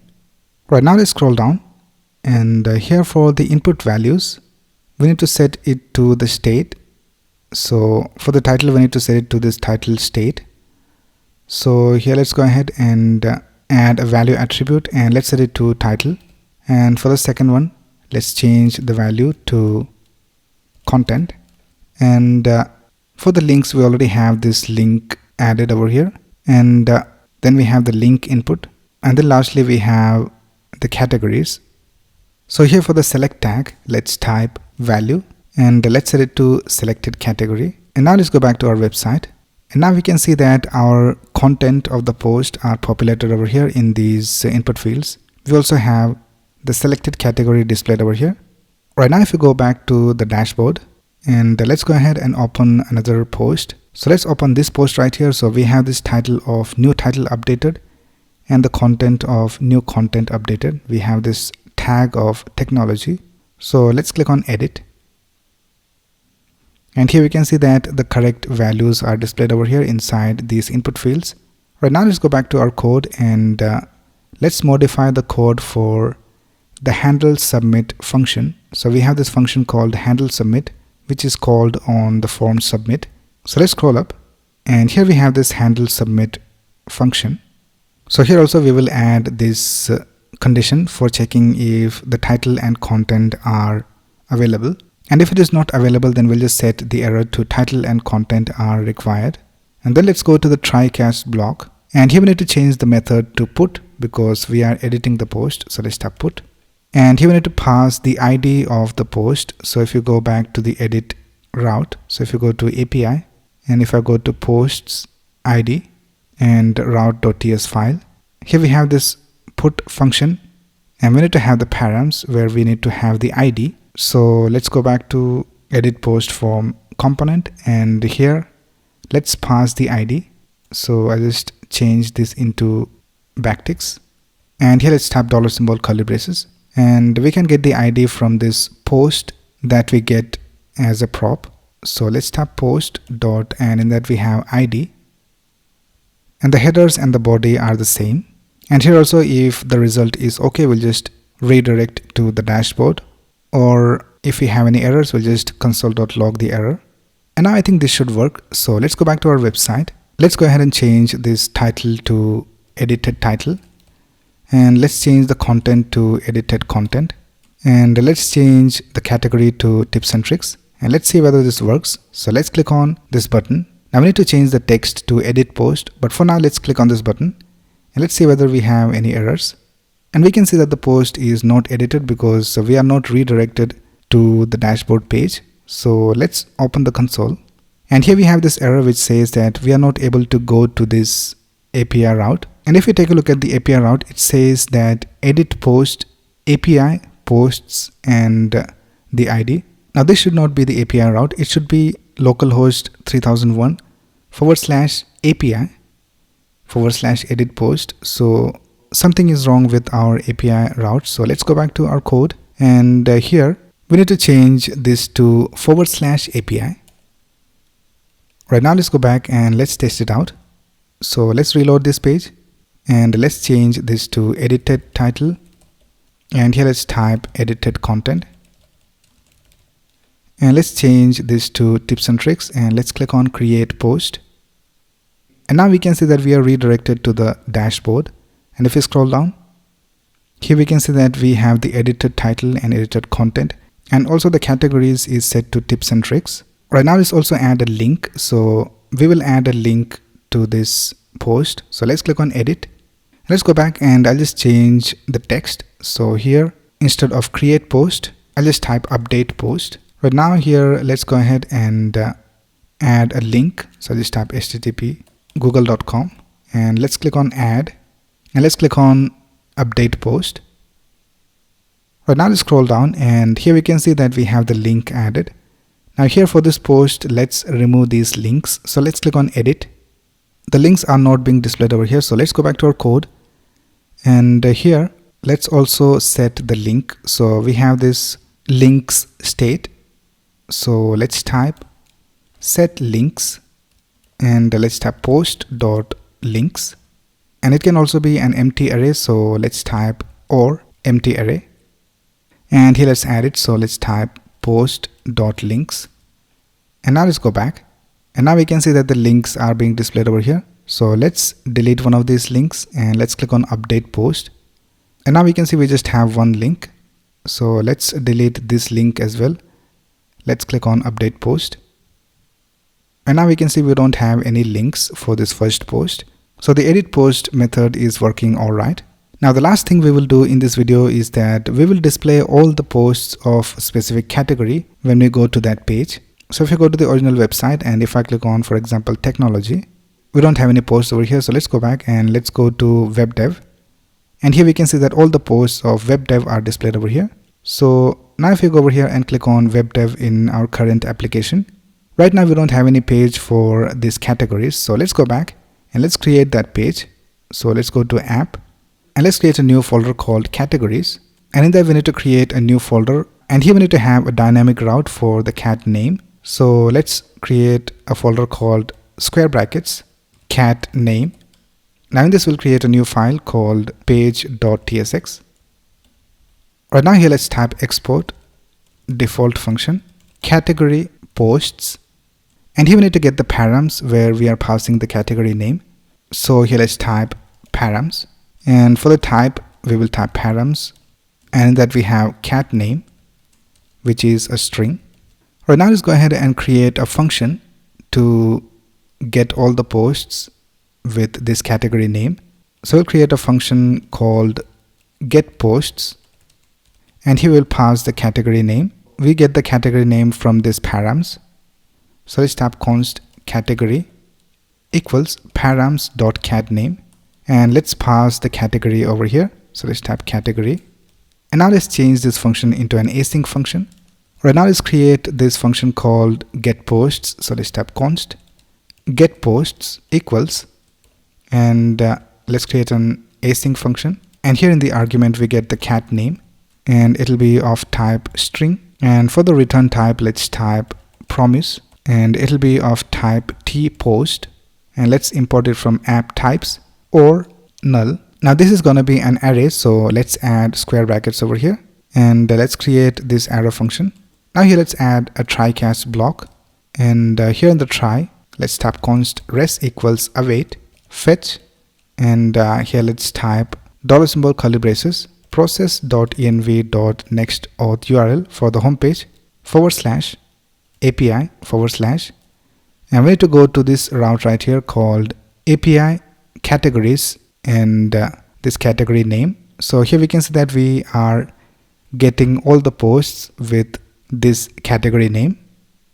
So let's go back to our page, and here let's type categories / $ curly braces cat name, and here also we will add this option to not store the cache. So let's type cache no store.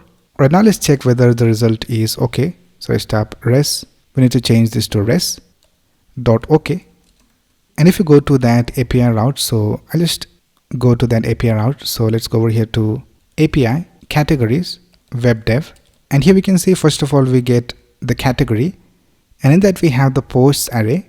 So here let's type const categories equals await res.json, and in that we will have the posts. So let's type const posts equals categories dot posts, and let's return posts, and here in the cache let's type console.log error, and at the end I'll just return null. Right now let's scroll down, and here we will get all the posts. Now the last thing we need to do is we need to just display the posts. So for that we will use the post component that we have over here.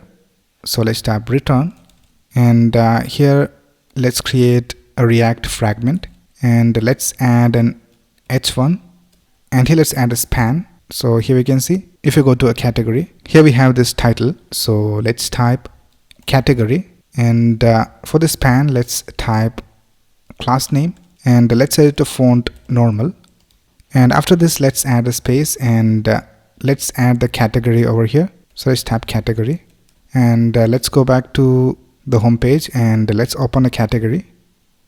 So let's open web dev, and now we can see it says category web dev, but it is not displayed correctly over here. So for that we need to go ahead and add this inside a function called decode URI component, and now this should work. So now we can see that it is being displayed correctly. Right, now let's go back and let's display the posts. So for that, we can go over here to the home page and we can just copy this code right here. So let's copy this and let's paste it right here. Now here we need to import post. So let's type import post from components post, and now this should work. So let's go back to our website, and here we can see that our post is being displayed. I think we have some problems over here. This h1 is being continued down here. So here we can see that we have added all of this inside this h1. So let's cut this ending tag from here and let's paste it right here. And now we can see everything looks alright. So if you go to web dev, we have all the posts of web dev displayed over here. Now if you go to a category where we don't have any posts, so for example, if you go to, let's go to programming, and here we can see it says no posts to display. So everything is working alright. Now in this video, we will add the functionality to upload images to our posts, and we will use Cloudinary for that. So let's get started. Right, here I'm in my website, and let's sign in. And let's sign in with Google. Right, now we are signed in and we are in the dashboard. So let's click on create new. And here we have this form to create a new post. Now here, before this categories drop down, we will add a button to upload image. So for that, you have to go over here to cloudinary.com and create a free account, and then log into the account, and you will be greeted with this page right here. Now once you're logged in, you have to go over here to settings and click on upload. Now here you have to create a new upload preset. So let's scroll down and let's click on add upload preset. Now here is the name of the upload preset, and then the next thing you need to do is change this into unsigned. And the next thing you can do is add a folder name. So I'll just name this post images. You can leave it blank if you want, and you can leave all the other options as it is. And then if you go to media analysis, you have all these features over here. So you can go ahead and tag the images based on the content of the image. So if you want, you can go ahead and experiment with these features. Here we can see we also have the option of detecting faces in the image, and here we also have background removal. So you can go ahead and check these out if you want. I'll just leave everything as it is. And then we have upload manipulations. So here you can go ahead and add a format in which the image should be converted into before saving it into the Cloudinary account. So you can do all of that over here. Now the only thing I will do in here is go to upload control, and here I'll just specify the allowed formats. So I'll just allow JPG, JPEG and PNG, and let's leave everything else as it is, and let's click on save. So here we can see all the settings are displayed over here, and we need to use this preset name when we use the Cloudinary upload widget. Now for the widget, we're going to use this website called Next Cloudinary Dev. So just go to this website next.cloudinary.dev, and you can click on this CLD upload button and just go to basic usage. Now here you can simply go ahead and import CLD upload button from Next Cloudinary and just use the widget over here with the upload preset, and this is how the widget looks. So if I click on upload, here we can see we have the default Cloudinary widget. So let's go ahead and install the packages. So if you go to installation, we can install it by typing npm install next cloudinary. So let's go back to our source code and let's open the terminal, and I'll just go ahead and stop the server for now. And let's go ahead and type npm I next cloudinary, and we'll also install the package called Cloudinary. So we will use this to delete the images. Right now, let's go ahead and press enter. And here we can see that the two packages have been installed. Now let's go ahead and restart the server. So let's type npm run dev. Right now, let's go to the create post form, and let's go ahead and import CLD upload button. So let's tap import CLD upload button from Next Cloudinary, and let's scroll down and let's use that over here. So let's go outside this division, which is the division for the input of the links. So this division right here. So after this input field, we need to display the upload button. So here let's go ahead and use it. So let's type CLD upload button, and here let's go ahead and add the upload preset. So let's type upload preset, and we need to set it to the preset that we have in Cloudinary. So let's copy this and let's go back and paste it over here. Alright, now if we go back to our website, here we can see we have this upload button. Now the next thing we need to do is we need to add this environment variable. So let's copy this and let's go back to our project and let's go to the env file and let's paste it over here. And here we need to add the cloud name from Cloudinary. So let's go back and here we can see this is the cloud name. So you can go ahead and copy this name. So I'll just go over here to account and here we can see we have the name. So I'll just copy this and I'll just paste it over here. So this is our next public Cloudinary cloud name. Right now let's go back to our terminal and I'll just restart the application. And let's go back to our website and let's reload this page. And now here we can see we have this upload button and let's click on that. And here we can see we have the upload widget of Cloudinary displayed over here. And now we can go ahead and upload the image from our computer.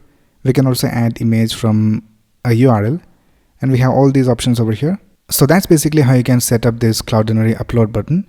Now let's go ahead and customize this button. So for that, let's go back to our component, which is create post form. And here I'll just add some content inside this tag. So now if we add something over here, it will be added as a button. So here if we just type test, now we can see the test is being displayed over here. And if I click on that, we have the upload widget displayed over here.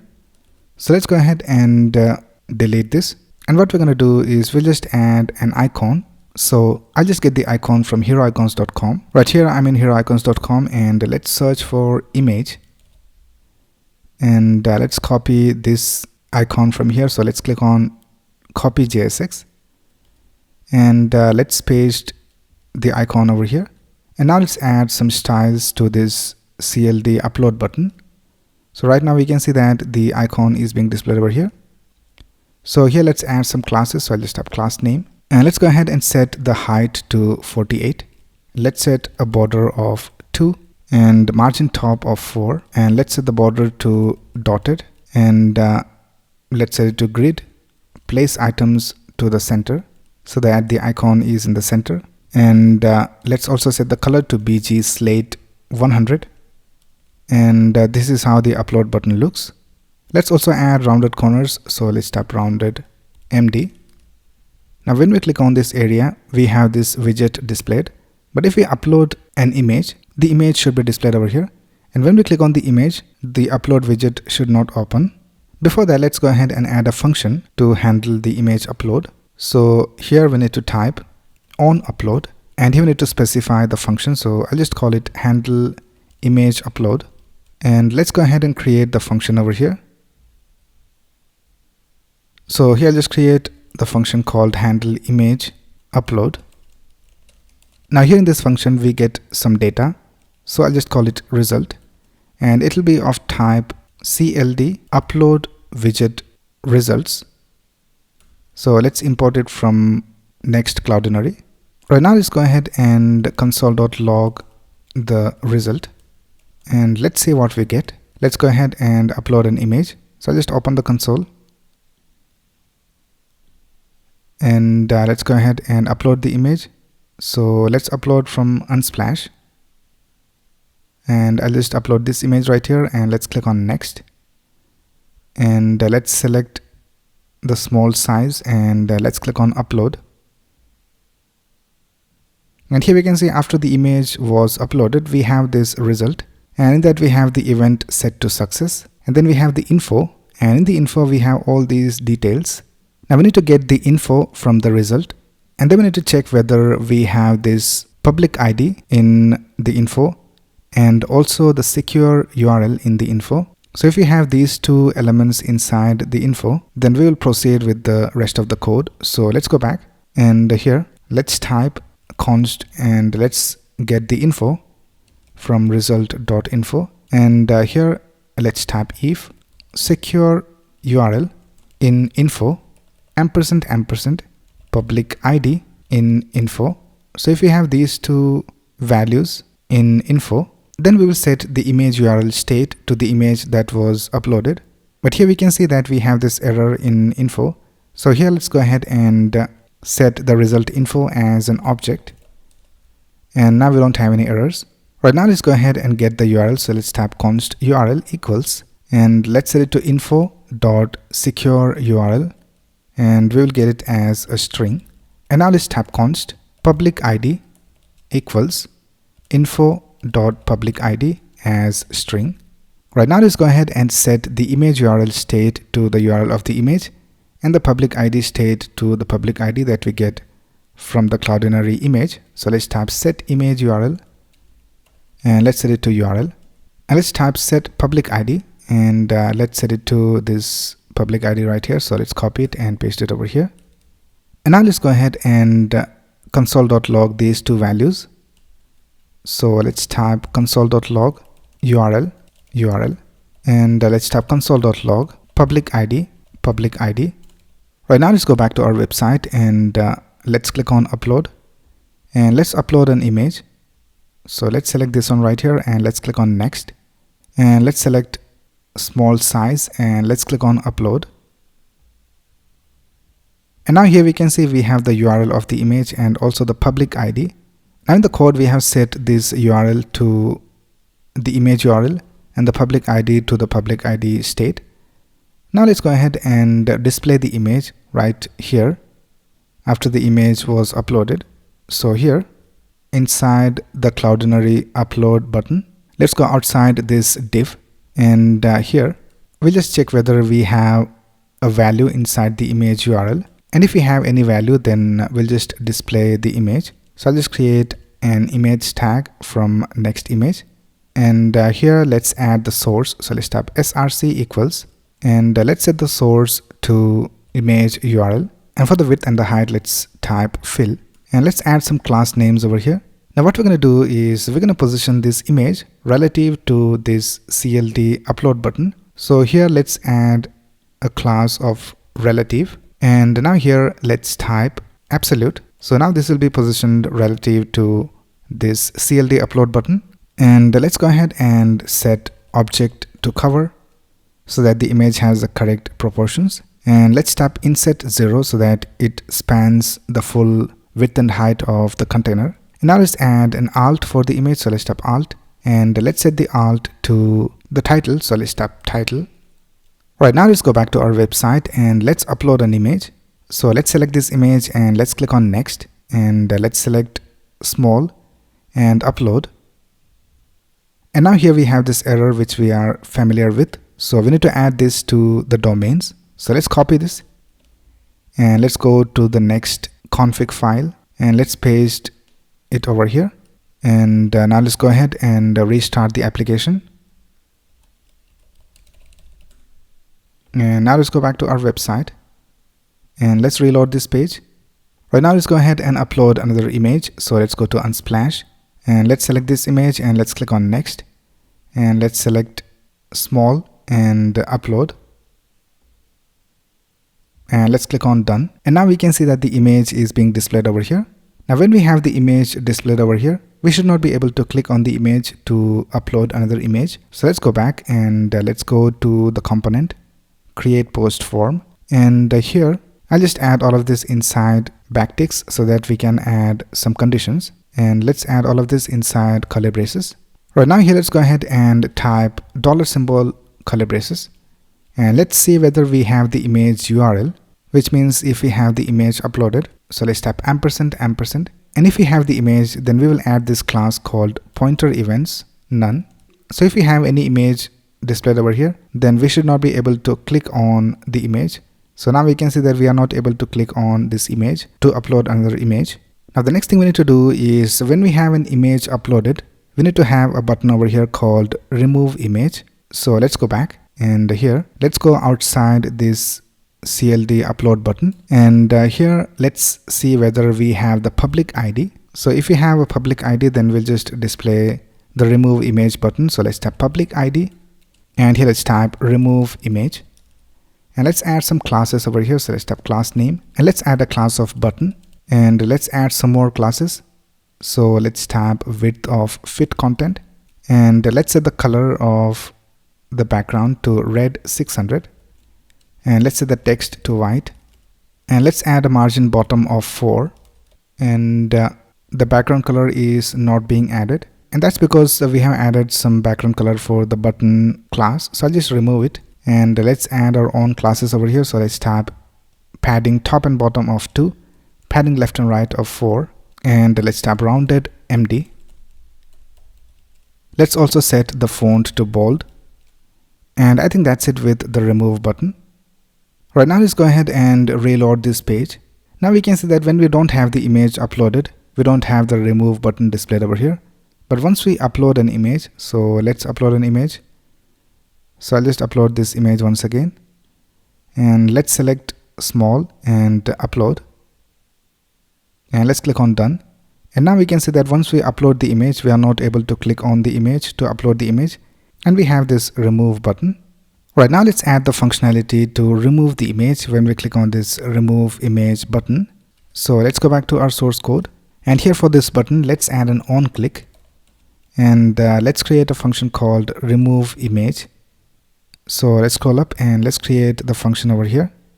So here let's tap const remove image, and we get some data, and I'll just call it E, and it'll be of type react dot form event, and let's change this into an async function. And the first thing we will do is we will prevent the default behavior, which is reloading the page. And now for removing the image, I'll just create a new API route. So here let's go to API, and let's create a new folder called remove image, and in that we'll create a new file called route.ts, and let's write some code for removing the image over here. Now for removing the image, we will use the Cloudinary package. So let's tap import Cloudinary from Cloudinary, and let's go ahead and export async function, and it will be a post request, and he will get the request, and it'll be of type request. And here let's go ahead and return next response, and we'll import it from next server, and let's tap .json, and he will just pass the message, and let's tap success. Right now, the next thing we need to do is we need to add some configuration to this Cloudinary. So let's tap Cloudinary, and you have to tap .v2.config, and here we need to add some configuration. So we need to add the cloud name, and then we need to add the API key, and then we need to add the API secret. So let's get these details, and we will add all of them inside the env file. So let's go back to Cloudinary, and let's go to settings, and then let's go to access keys, and here we can see we have the API key and we have the API secret. And for the cloud name, we have already added the cloud name in the env file. So here we have the cloud name. So let's go ahead and copy the API key, and here let's type Cloudinary API key, and let's set it equal to this value right here, and then let's tap Cloudinary API secret, and let's copy this, and let's paste it over here. Right now, let's go back to the route file, and here let's add the details. So for the cloud name, let's tap process.env, and we have this name of next public Cloudinary cloud name. So let's copy this and paste it over here, and then we need to have the API key. So let's tap process.env.cloudinary API key, and then we have the API secret. So let's tap process.env.cloudinary API secret. Now while we are here, let's go ahead and add the upload preset to the env file as well. So let's go ahead and remove this from here. So let's cut it from here, and let's go to the env file, and here let's type Cloudinary upload preset, and let's paste it over here, and let's go back, and here let's type process.env.cloudinary upload preset. Right now, let's go back to the remove image route, and let's create a function to remove the image. So let's tap const remove image, and let's create an async function and here we'll get the public ID. So for removing the image, we need to have the public ID, and it will be of type string. And here let's add a try catch block, and let's go ahead and type const res equals await cloudinary dot v2 dot uploader dot destroy, and here we need to pass the public ID. Right now here let's go ahead and console.log, and let's type image removed. And if we have any errors, then I'll just type console.log error. Now let's go over here to this post function, and here first of all let's extract the public ID from the request. So let's type const public ID equals await request.json, and now let's call this function remove image. So let's type await remove image, and here for the remove image we need to pass the public ID. So let's type public ID. Right now this route will handle the deletion of the image. So let's go back to the create post form component, and let's go to the remove image function. So here we have the remove image function.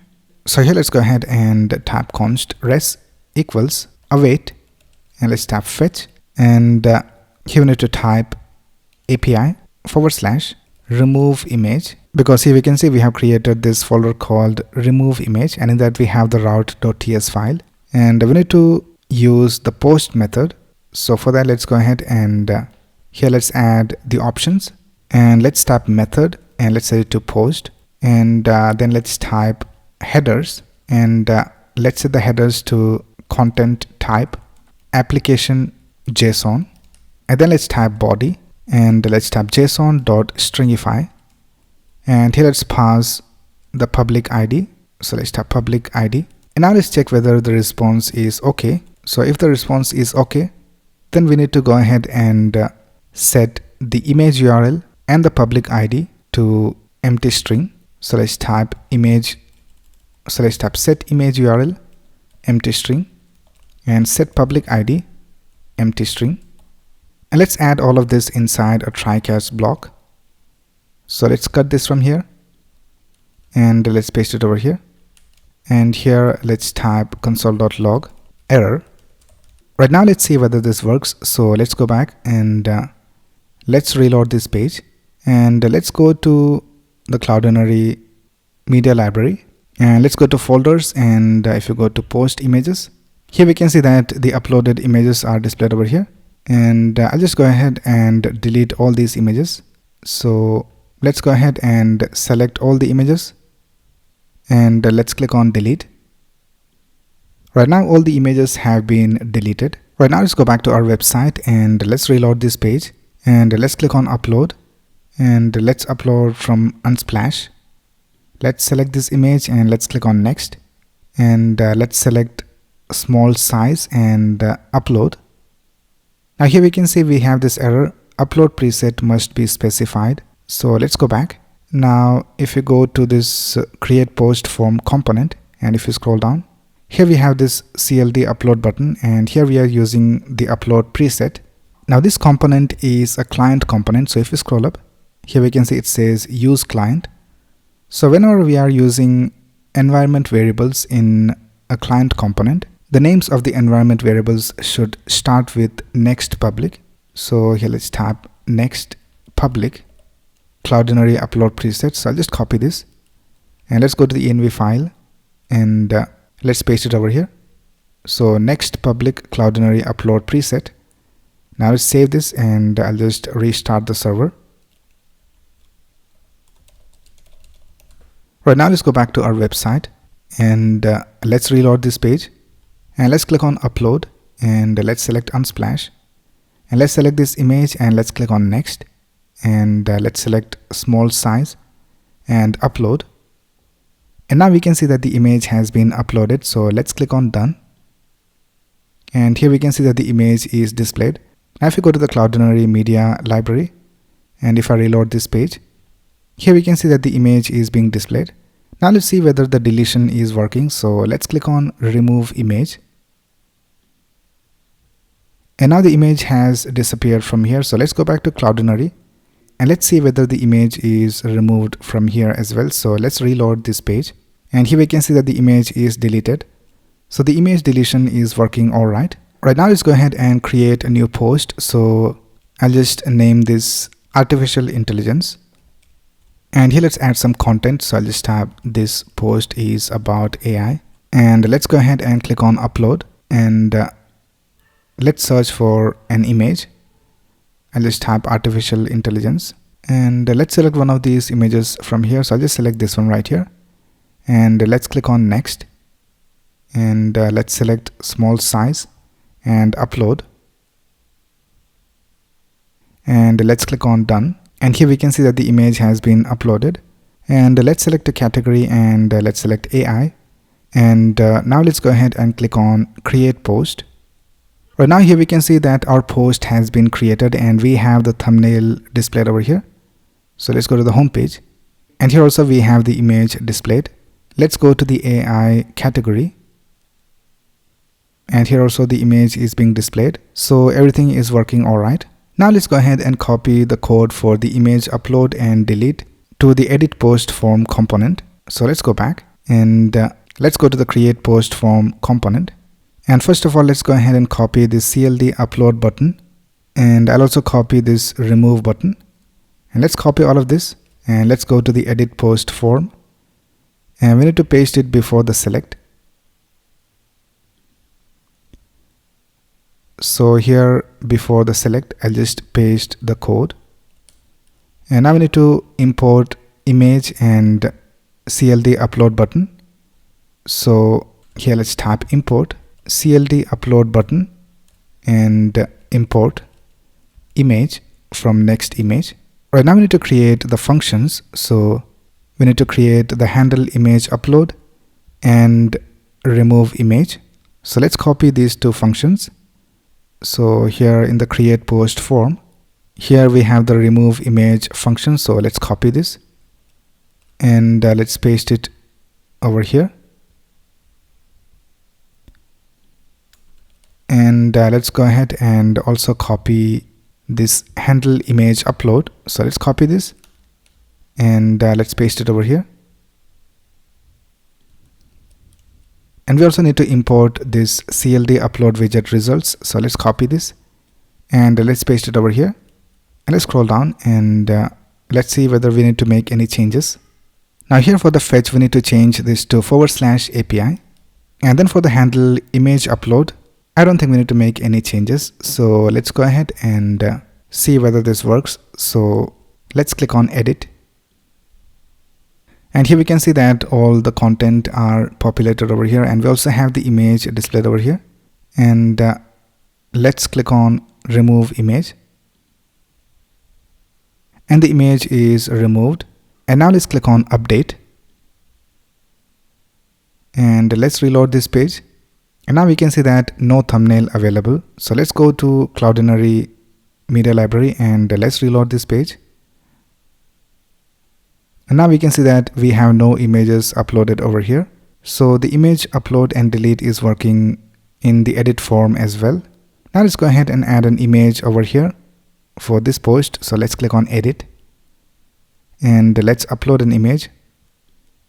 I'll just search for programming and let's select an image. I'll just select this one right here and let's click on next and let's select small upload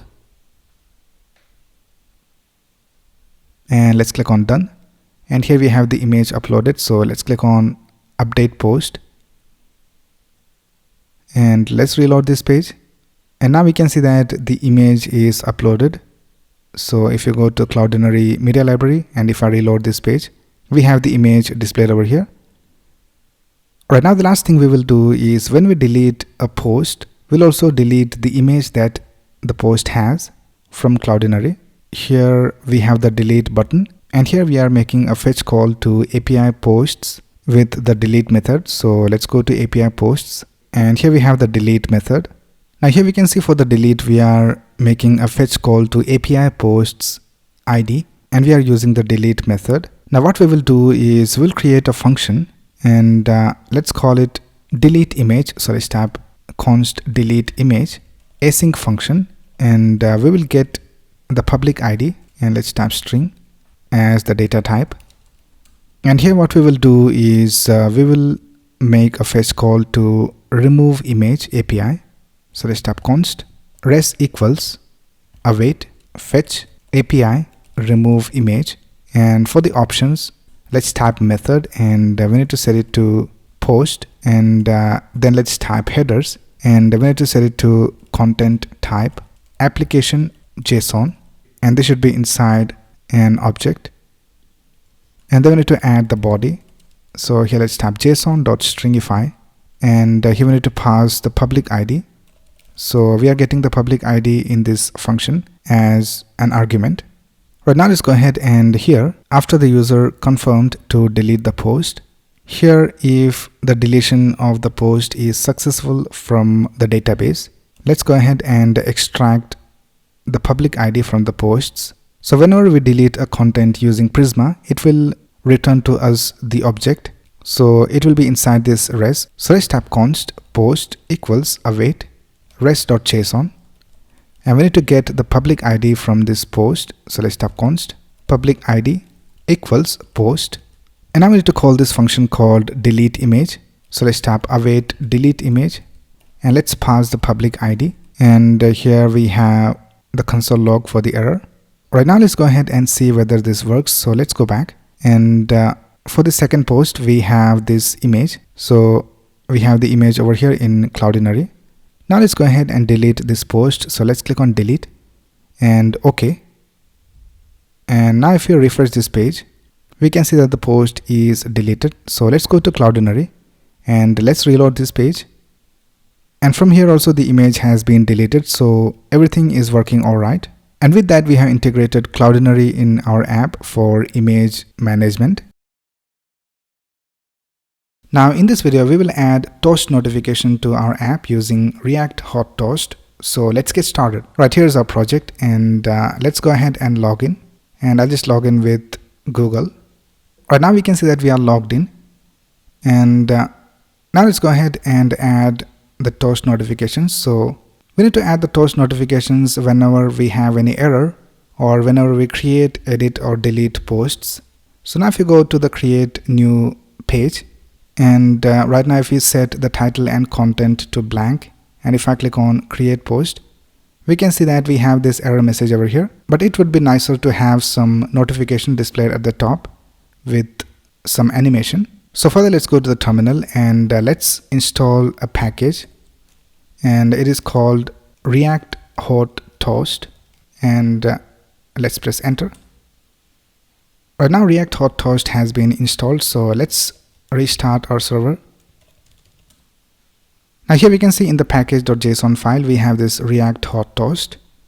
So now let's go to the layout.tsx file, and we need to add the toaster over here so that we can access it throughout our application. So let's go outside this container division, and let's import the toaster. So we can just type toaster, and we can import it from React Hot Toast. So here we can see import toaster from React Hot Toast, and let's self-close this tag. Right now let's go to the create post form component, and here let's go to the handle submit function. So here we are performing the form submission code. Now here, instead of setting the error state to this text and displaying it over here, I'll just go ahead and delete this line of code, and let's scroll up, and here instead of setting it to the error state, I'll just go ahead and type const error message, and I'll just set it to title and content are required. And let's go ahead and type toast, and let's import it from React Hot Toast, and we need to type dot error, and let's type error message. Right now we can go ahead and delete this error state from here. Right now let's go back to our website and let's reload this page, and now let's click on this create post button, and we have this toast notification which says title and content are required. So this is how React Hot Toast works. Right now let's go back to our function, and here if the response is okay, then we will just display a toast called post created. So let's type toast dot success, and here let's tap post created successfully. And now let's go back and let's add some post. So let's tap test post, test content, and let's click on create post. And now we can see we have this toast notification which says post created successfully, and we have this test post displayed over here. Right, now let's go back and here let's add an else. Let's type toast dot error and let's type something went wrong. Right, now let's go ahead and change this URL over here. So I just add a random URL, and now let's go back to create post, and let's add some post, and let's click on create post. And now we can see it says something went wrong. So it is working all right. So let's go back and delete this, and now let's test it out. Let's click on create post, and now we can see it says post created successfully, and we have the post displayed over here. Now let's do the same for the edit and delete functionalities. So let's go back and let's go to the edit post form component, and here let's go to the handle submit function, and here instead of this error let's type toast, and let's import it from React Hot Toast. Let's type error, and let's type title and content are required, and let's go back to the top, and I'll just delete this error state from here, and we can go ahead and delete this line of code from here. And here when the result is okay, let's go ahead and type toast dot success post edited successfully, and here let's type toast dot error something went wrong. Right, now let's go back and let's click on edit, and now if we delete this content and if I click on update post, we can see that it says title and content are required. So let's add the title over here, and let's click on update post, and now we can see it says post edited successfully. So it is working all right. Now let's go ahead and add the same functionality to the delete. So let's go over here to delete button.tsx, and here we can see we have this function called handle delete, and here we are deleting the post, and here when the result is okay, and after all these lines of code, let's go ahead and add a toast. So let's tap toast, and let's import it from React Hot Toast dot success, and here let's type post deleted successfully, and let's save this. And now let's go ahead and delete this post. So let's click on delete, and let's click on OK, and now we can see it says post deleted successfully. But once the post is deleted, we need to refresh this page so that we can see the result. So here we can see that the post was actually deleted. So let's go back and let's reload the page after the deletion. So for that I'll just use router. So let's type import use router from Next navigation, and here let's type const router equals use router, and here let's go ahead and type router dot refresh, and here in the catch let's go ahead and type toast dot error, and let's type something went wrong, and let's go back and let's click on delete, and let's click on OK, and here we have the toast notification, and the page also was reloaded. So everything is working all right, and with that we have completed creating this app using Next.js. Now in this video we will see how to deploy this website to Vercel. So let's get started. Now this is how this website works. We can see that we have all these posts over here, and you can click on these categories to go to those posts. So here we can see for category tips and tricks we don't have any posts. So let's go back. Let's go to, for example, programming, and here in programming we have these 2 posts, and then if you don't have any thumbnail for the post, then we have this placeholder thumbnail displayed, and we can also click on these categories to go to the list of all the posts in that category, and then you can go ahead and create a new post by signing in. So you can click on sign in. Now you can sign in with GitHub or Google. I'll just sign in with GitHub, and now we can see that we are signed in, and all the posts that we created are displayed over here. So here we also have the option of editing and deleting the posts. So I'll just go ahead and click on edit, and let's make some changes over here. So I'll just type updated over here, and let's also delete one of these links, and let's click on update post. And now we can see we have this toast notification and the post is updated. Now here the changes are not being displayed instantly, so we need to refresh this page. And now we can see it says updated, and we have these two links over here. And in the same way, you can also go ahead and delete a post, and you can also click on create new post to create a new post.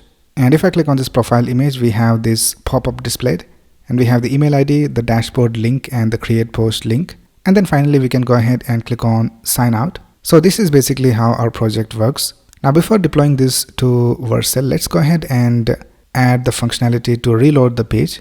So I'll just copy this line of code, router.refresh, and let's go over here to edit post form, and here I'll just add router.refresh, and we will do the same for create post form, and here also I'll just type router.refresh. Now when we create or edit a post, the page will be reloaded and we will have the latest changes displayed. Right, now to deploy this to Vercel, we need to create a GitHub repository. Right, so here I have logged into my GitHub account, and let's go over here to this plus icon and let's click on new repository. And here let's create a new repository, and I'll just name it Tech News. And then you can set it to public or private. I'll just set it to public, and let's click on create repository. Right, now we need to execute these commands. So let's go back to our terminal, and I'll just go ahead and stop the server, and let's type git init, and now this git repo is initialized. Right, now let's go ahead and add all the files, but here we have this data.js file which we don't want to add. So I'll just go over here to git ignore, and here I'll just type data.js, and now let's go back to the terminal, and let's type git add dot to add everything. So let's press enter. And now the next thing we need to do is we need to commit the changes. So let's type git commit, and for the message let's type first commit, and let's press enter. Alright, now let's go back to GitHub, and let's copy these 3 lines of commands, and let's paste it over here, and let's press enter. Right, now this code has been added to GitHub, so if I reload this page, we can see that our project is displayed over here. Now we can go ahead and add this to Vercel. So you can just go to vercel.com and create a free account and log in. And once you log in, you will be greeted with this dashboard, and you won't have any project over here. So you can just click on add new and click on project. Now here you may need to connect your GitHub account to Vercel. And once you do that, you can just click on adjust GitHub app permissions, and I just authenticate my GitHub account. I just click on select repositories, and let's search for tech news, and let's select this, and let's click on save. Right, now let's click on import. Now the next thing we need to do is we need to add the environment variables. So let's click on this, and let's go back to our project, and let's go to .env file, and let's copy all these, and let's paste it over here. So you can just Control V right here, and we can see that all the environment variables are added over here. Now we need to make changes to this Next Auth URL. So we need to change this to the home page of our Vercel app, but right now we don't know what will be the URL. So let's go ahead and click on deploy, and let's see whether everything works all right.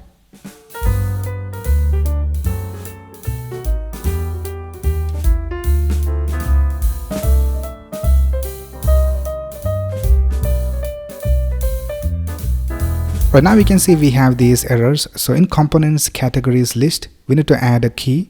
So let's go back to categories list, and here in the link we need to add a key. So let's type key, and let's set the key to the category ID. So let's type category.id, and then the next thing we need to do is we need to escape some characters. So it is in navbar. So let's go to the navbar file. Here we can see we have this apostrophe, so we need to escape it with a pause semicolon. So let's copy this and let's paste it over here instead of this apostrophe. And now let's go ahead and push these changes. So let's type git add dot git commit, and let's type added key, and fixed navbar, and let's press enter, and let's type git push. And now let's go back, and if you go back to your dashboard, and if I click on tech news, and if you go to deployments, here we can see that the build has started automatically.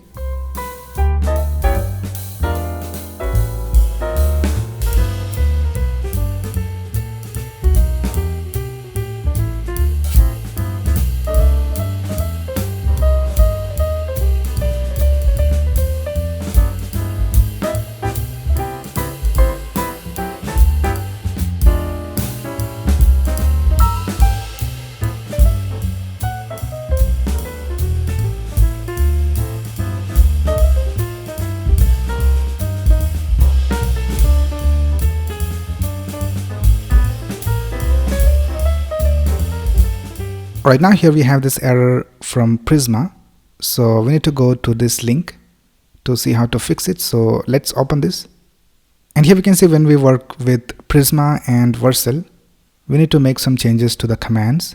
So here, instead of next build, we need to add npx prisma generate & next build.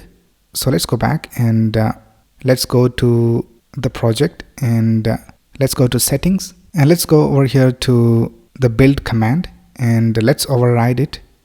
And here we need to type npx prisma generate & next build.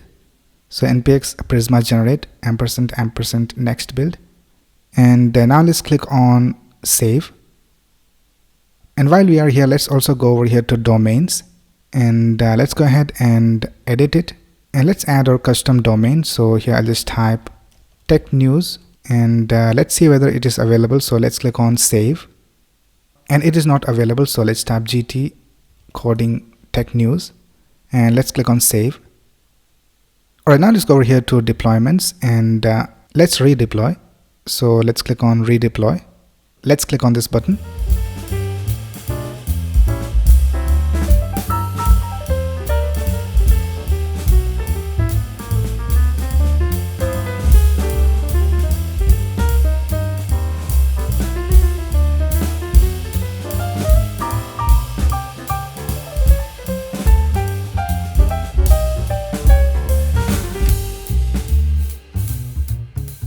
And now we can see that our deployment is completed, but here we have some errors. Now this is because of the Auth applications, so we need to make changes in that, but the deployment is completed. So let's click on visit, and here we can see our website is being displayed. Now let's go ahead and make the changes in the Auth applications and also the environment variables. So first of all, let's go ahead and copy this URL, and let's go to the project, and let's go over here to settings and environment variables. Let's scroll down, and let's go to Next Auth URL, and let's edit this, and let's paste the link of our website over here, and let's click on save. Right now let's go to our GitHub and Google Auth applications. Now here in our GitHub account, let's go over here to settings, and let's go over here to developer settings and Auth apps, and let's click on this app, and we need to make changes over here. So instead of this homepage URL, we need to add the new homepage URL, and then here we need to change this to the new URL. And now let's go ahead and click on update application, and we need to do the same for the Google Auth. So here you can go to this link, console.developers.google.com/apis/credentials, and here we had created this tech news. So let's open this, and here instead of this URL, let's add the new URL over here, and instead of this one, let's add the new URL, and let's click on save. Right now here in Vercel, let's go over here to deployments, and let's redeploy. So let's click on redeploy, and click on this button, and here we can see that the building has started.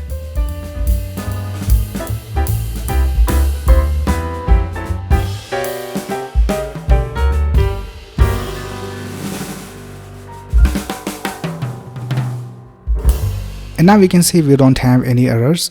So let's go ahead and go back to our web page and let's reload this page. And here we can see all the posts are displayed over here. And let's click on these links, and they are also working all right. Now let's go ahead and log in. So let's log in with Google, and now we can see that we are able to log in. And let's just try to edit this post, and here let's type updated, and let's add an image. So I'll just add this image right here, and let's click on next and upload,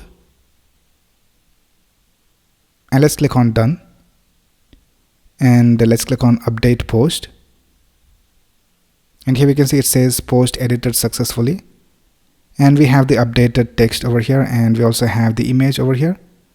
So everything is working all right. And with that, we have successfully deployed our application to Vercel. Alright, so that's basically it for this video. If you have any doubts, you can ask in the comments below. And if you like this video, please click on the like button and subscribe to this channel to get the latest video updates. Thanks a lot for watching. Have a nice day.